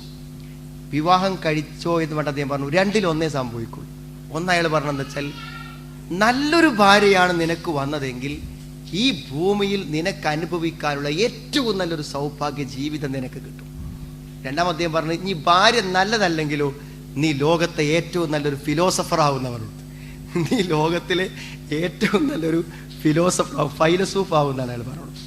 സത്യം ഞാൻ പറയുകയാണെങ്കിൽ എന്താ വെച്ചാൽ, നിങ്ങൾ മനസ്സിലാക്കേണ്ട ഒരു കാര്യം, ഈ ഭൂമിയെ സംബന്ധിച്ചിടത്തോളം നമ്മുടെ ലൈഫിലെ ഏറ്റവും വലിയ ആനന്ദം, ഏറ്റവും വലിയ സൗഭാഗ്യം എന്ന് പറഞ്ഞാൽ അതെന്താണെന്നറിയോ? ഭാര്യ ഭർത്തൃ ബന്ധം തന്നെയാണ്. ഞാൻ പറഞ്ഞ നിസ്സാരങ്ങളിൽ നിസ്സാരങ്ങളായ കാര്യത്തിന് നമ്മൾ തമ്മിൽ പിണങ്ങി ജീവിച്ചാൽ നമുക്ക് നഷ്ടപ്പെടുന്നത് നമ്മുടെ ആരോഗ്യവും നമ്മുടെ മാനസിക സന്തോഷവും മാത്രമല്ല, നമ്മുടെ മാതാപിതാക്കളുമായുള്ള ബന്ധം, നമ്മുടെ കുട്ടികളുടെ നല്ല ഭാവി, നമ്മുടെ ജീവിതത്തിൽ എന്തെല്ലാം നമുക്ക് അനുഭവിക്കാനും ആസ്വദിക്കാനുണ്ടോ അത് മുഴുവൻ നമുക്ക് നഷ്ടപ്പെട്ടു പോകും. അപ്പോൾ ഞാനൊരു ടിപ്സ് പറയാം. എന്തെങ്കിലും പ്രശ്നം ഇരിക്കുന്ന ആൾക്കാർക്ക് ഉണ്ടെങ്കിൽ എന്ത് ചെയ്യും, ഇന്നത്തോടു കൂടെ അത് സോൾവ് ചെയ്യുന്ന ഒരു പോയിന്റ് രണ്ടു വിട്ടിരിക്കും. ഞാൻ ഉറച്ച് വിശ്വസിക്കും, എൻ്റെ ഒരു വിശ്വാസപ്രകാരം ഞാൻ പറയാണ്, ഞാനിപ്പോൾ സ്ത്രീകളോട് എന്താണോ അതിനൊരു നിർദ്ദേശം വേണ്ടത്, അവരും ആണുങ്ങളോട് എന്താണ് പറയുന്നത് അവരും സ്വീകരിച്ചാൽ ഇന്ന് രാത്രിയോടുകൂടെ നിങ്ങൾ എല്ലാ പ്രശ്നവും അവസാനിക്കുന്നു വിശ്വസിക്കുന്ന ആളാണ് ഞാൻ.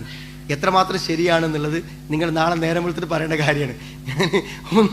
ഞാൻ പറയാം, സ്ത്രീകളോട് ഞാൻ പറയാനുള്ള ഒരു കാര്യം എന്താണെന്ന് വിചാരിച്ചാൽ, ഞാൻ അങ്ങനെ ചിന്തിക്കുന്ന കാര്യം എന്താ വെച്ചാൽ, ഈ ഇപ്പോൾ നമ്മൾ ഏത് വാപ്പക്ക് ജനിക്കണം, ഏത് ഉമ്മക്ക് ജനിക്കണം എന്നൊക്കെ പടച്ചോൻ തീരുമാനിക്കണം, നമ്മൾ ജനിക്കും. അപ്പം അത് കഴിഞ്ഞാൽ എന്താ വെച്ചാൽ, എത്ര മോശപ്പെട്ട സ്വഭാവം, എത്ര മോശപ്പെട്ട ആളാണെങ്കിലും വാപ്പനിമ്മനി നമ്മൾ അഡ്ജസ്റ്റ് ചെയ്ത് പോകൂലേ? വാപ്പനിമ്മനി നമ്മൾ അഡ്ജസ്റ്റ് ചെയ്ത് പോകണ്ടേ? സ്വന്തം വാപ്പനിമ്മനി മാത്രമല്ല, ഭർത്താവിൻ്റെ വാപ്പനിമ്മനിയും കൂടി ചിലപ്പോൾ നമ്മൾ എന്ത് ചെയ്യേണ്ടി വരും, അഡ്ജസ്റ്റ് ചെയ്തിട്ട് നമ്മൾ പോകേണ്ടി വരും. അപ്പോൾ ഞാൻ ചിന്തിക്കണേ, നമ്മൾ റെസ്പെക്റ്റ് ചെയ്യേണ്ട, നമ്മൾ ബഹുമാനിക്കേണ്ട ഒരു വ്യക്തി, അയാൾ എത്ര മോശപ്പെട്ട സ്വഭാവം, എത്ര വേണ്ടാത്ത കാര്യങ്ങൾ അദ്ദേഹത്തിനുണ്ടെങ്കിലും നമ്മൾ റെസ്പെക്റ്റ് ചെയ്യേണ്ട ഒരു വ്യക്തിയാണെങ്കിൽ നമ്മൾ റെസ്പെക്റ്റ് ചെയ്യാൻ തീരുമാനിച്ചാൽ മതി. പ്രശ്നം തീർന്നു. ബഹുമാനിച്ചാൽ മതി. നമ്മൾ ബഹുമാനിക്കാൻ തീരുമാനിച്ചാൽ എന്ത് ചെയ്യും? പ്രശ്നം ഉണ്ടാവില്ല നമ്മൾ. അതുകൊണ്ടാണ് ഒരു വാപ്പി മക്കളും തമ്മിൽ പ്രശ്നമില്ലാത്തത്, ഉമ്മയും മക്കളും. കാരണം ഉമ്മയാണ് എന്ത് ദുഷിച്ച സ്വഭാവമാണെങ്കിലും എങ്ങനെ അഡ്ജസ്റ്റ് ചെയ്യാൻ പറ്റൂലെങ്കിലും എന്ത് ഞാൻ ബഹുമാനിക്കേണ്ട ഒരാളല്ലേ എന്ന് വിചാരിച്ചാൽ കഴിയും. ഇത് ഞാൻ പറയാൻ കാരണം എന്താ വെച്ചാൽ, ഒരു ഭർത്താവ് എന്ത് പറഞ്ഞാലും നമ്മളെന്താ അറിയോ, അതൊരല്പം ദേഷ്യത്തിലോ അല്പം ഉപദേശത്തിലോ പറയുകയാണെങ്കിൽ ഒരിക്കലും മറുപടി പറയരുത്. ആ മറുപടി പറയുന്നതാണ് അനാദരവിന്റെ ഏറ്റവും പ്രധാനപ്പെട്ട ചിഹ്നം. ആദരിക്കുന്നില്ല എന്നതിന്റെ ഏറ്റവും വലിയ തെളിവ്. അപ്പൊ നിങ്ങൾ നിങ്ങളുടെ കുട്ടികളോട് എന്തെങ്കിലും പറയുമ്പോൾ കുട്ടി നേരെ മറുപടി പറയണം. കുട്ടിന് മറുപടി പറയാൻ നമ്മൾ പറയണ ഓരോ വാക്കിനും പറയണ മുഴുവൻ. അപ്പൊ നമ്മളെന്താ മനസ്സിലാക്കുക? അപ്പൊ കുട്ടി പറയണ ഇങ്ങനെ കേട്ട് അതിൽ ന്യായ അന്യായം ഉണ്ടോ എന്ന് പരിശോധിക്കാൻ ആരെങ്കിലും നിൽക്കൂ. അവിടെ മറുപടി പറയാൻ തുടങ്ങുമ്പോൾ എന്താണ്, എൻ്റെ ഉമ്മയല്ലടാ ഞാൻ ചോദിക്കുക, എൻ്റെ ഉമ്മയല്ല ഞാൻ. ഒരു സംശയം വേണ്ട, ഒരു സ്ത്രീ ഈ ലോകത്ത് ഏറ്റവും ആദരിക്കേണ്ട വ്യക്തി ഭർത്താവാണ്. ഇസ്ലാമിന്റെ നിയമം ഉമ്മി വാപ്പയല്ല, ഭർത്താവ്. അപ്പോൾ ഭർത്താവിനെ ആദരിക്കും എന്നൊരു സ്ത്രീ തീരുമാനിച്ചാൽ ഭാര്യ ഭർത്തൃ ബന്ധത്തിൽ പ്രശ്നമില്ലെന്ന് ഞാൻ ആത്മാർത്ഥമായും സത്യമായും വിശ്വസിക്കുന്നു. ഇതുപോലെ ഞാൻ പറയാണ്, ആണുങ്ങളോട് പറയാണ്, പുരുഷന്മാർ എനിക്ക് പറയാനുള്ളത് എൻ്റെ അനുഭവത്തിൽ നിന്ന് ഞാൻ കണ്ടെത്തിയ ഒരു കാര്യം എന്ന നിലക്കാണ് ഇത് രണ്ടും ഞാൻ പറഞ്ഞു. ഇത് വിജയിച്ചിട്ടുണ്ട് പലരുടെയും ജീവിതത്തിൽ. പുരുഷന്മാർ എനിക്ക് പറയാനുള്ള കാര്യം എന്താ വെച്ചാൽ, വെറുതെ ഒന്നും ഇങ്ങനെ ആലോചിച്ചാൽ മതി. ഞാൻ ഉദാഹരണം പറയുമ്പോൾ പറയും, ഇപ്പൊ ഈ പ്രസവത്തിൻ്റെ ഒക്കെ സമയത്ത് എന്താ വെച്ചാൽ സ്ത്രീകളെ എന്ത് ചെയ്യും, ഏതെങ്കിലുമൊക്കെ സ്ത്രീകളെ തൽക്കാലം അവിടുത്തെ കാര്യങ്ങൾ ചെയ്യാൻ വേണ്ടി കുട്ടി നോക്കാനും ഒക്കെ വേണ്ടി നിർത്തും. അപ്പൊ എത്ര ഇപ്പൊ ഫീസ് വെച്ചാൽ അപ്പൊ അടുത്ത് ചോദിച്ചപ്പോൾ 40,000 ഒക്കെ ആണെന്നാ പറയണത്. ഒരു എത്ര 40 ദിവസത്തേക്കുള്ള ഫീസ് 40,000 ഒക്കെ. അപ്പൊ ഞാൻ അങ്ങനെ ചോദിക്കും, എന്താണ് ഈ സ്ത്രീ ആ വീട്ടിൽ ചെയ്യുന്ന സേവനം? അന്നേരം കുട്ടി കരയുമ്പോൾ ഒന്ന് എടുക്കും, കുട്ടിനെ വേണമെങ്കിൽ ഒന്ന് കുളിപ്പിക്കും, മതി. വീട്ടിലുള്ള മൊത്തം ഭക്ഷണം കാര്യം ഹയ്യാന്നും ഉണ്ടാവില്ല. അതാ പ്രസവിച്ച ആളുടെ കാര്യങ്ങൾ മാത്രം ചെയ്യും. അപ്പൊ അതിന് 40,000 രൂപ. അപ്പൊ അങ്ങനെ ചിന്തിച്ചു നോക്കും സുഹൃത്തുക്കളെ, നമ്മളെ ഡ്രസ്സ് അലക്കുക, അതിനൊരാളെ നമ്മൾ ഏൽപ്പിക്കുകയാണെങ്കിൽ എത്ര രൂപ വരും? വെറുതെ ഒരു കടലാസിൽ എഴുതി നോക്കിയാൽ മതി, എത്ര രൂപ വരും തലയ്ക്ക്. അതേപോലെ നമ്മളെ ഇനിയിപ്പോൾ എത്ര വലിയ വേലക്കാർ വന്നാലും ബാത്റൂം ഒന്നും ക്ലീൻ ചെയ്യാൻ അവരത്ര മനസ്സന്തോഷത്തോടെ തയ്യാറാവില്ല. നമ്മൾ നിർബന്ധിക്കുന്നതുകൊണ്ട് ചെയ്യും. നമ്മൾ ഉപയോഗിക്കുന്ന ബാത്റൂം വേറൊരുത്തരം കൂടെ ക്ലീൻ ചെയ്യിപ്പിക്കുന്നത്. ഞാൻ പറഞ്ഞ ഒരു വീട്ടിലെ ഒരു സ്ത്രീ ഏറ്റവും ആത്മാർത്ഥമായും സത്യസന്ധമായും എന്ത് ചെയ്യുന്നു, നമ്മളെല്ലാവരും കോമണാണ് ഉപയോഗിക്കുന്ന ഒരു ബാത്റൂം പോലും വൃത്തിയാക്കും എന്ന് പറഞ്ഞാൽ ആരാണത്? പ്രൊഫഷണലാണ്. നമ്മളെ ഭാര്യയൊക്കെ പ്രൊഫഷണലല്ലേ. എത്ര വലിയ ആളാണെങ്കിലും നമ്മളെ ബാത്റൂം കയറിയാൽ അത് ഭംഗിയായി ക്ലീൻ ചെയ്യും. ഞാൻ പറഞ്ഞത് അതൊന്നും വേണ്ട. നിങ്ങളെ കുട്ടിക്ക് 3 വയസ്സായ കുട്ടിനെ ജോലിക്ക് പോകുന്നവരാണ് നിങ്ങളുടെ ഭാര്യയെങ്കിൽ ഒരു ഡേ കെയറിൽ കൊടുക്കേണ്ട ഫീസ് വെറുതെ ആലോചിച്ചാൽ മതി. ഡേ കെയറിൽ ഒരു 3 മണിക്കൂർ നമ്മുടെ കുട്ടിയെ എൻഗേജ് ചെയ്യിപ്പിക്കും. ഒന്നും പഠിപ്പിക്കൊന്നും വേണ്ട. നമ്മൾ കൊടുത്തയക്കുന്ന സ്നാക്സും പാലും വെള്ളമൊക്കെ ആ കുട്ടിക്ക് കൊടുക്കാൻ എത്രയാണ് വൈകുന്നേരം ആകുമ്പോൾ കൊടുക്കേണ്ടത് ആലോചിച്ചു. അപ്പൊ ഇങ്ങനെ കൂട്ടിയ എനിക്ക് തോന്നുന്നത് എന്താ വെച്ചാൽ, ഒരു 2 ലക്ഷമോ 3 ലക്ഷമോ ഒക്കെ എന്ത് ചെയ്യാണ്, ഫീസ് കൊടുത്താലും ചെയ്യാൻ പറ്റാത്ത സേവനങ്ങളെ ആത്മാർത്ഥമായി ചെയ്യുന്നതാണ് യോഗ്യത. അതുകൊണ്ട് എന്താ നിങ്ങൾ നമുക്ക് നിലനിന്ന് പോകാൻ, നമ്മുടെ കുട്ടികൾ ഭാവിയിൽ നല്ലവരാവാൻ, അവിടെ മുഴുവൻ ഉത്തരവാദിത്തങ്ങളും ബേജാറുകളും മനസ്സിൽ പേറി ഒരു കുട്ടി സ്കൂളിൽ പോയാൽ ആ കുട്ടിക്ക് എന്ത് സംഭവിക്കുന്നു എന്ന് ഏതെങ്കിലും വാപ്പ ആലോചിക്കൂ?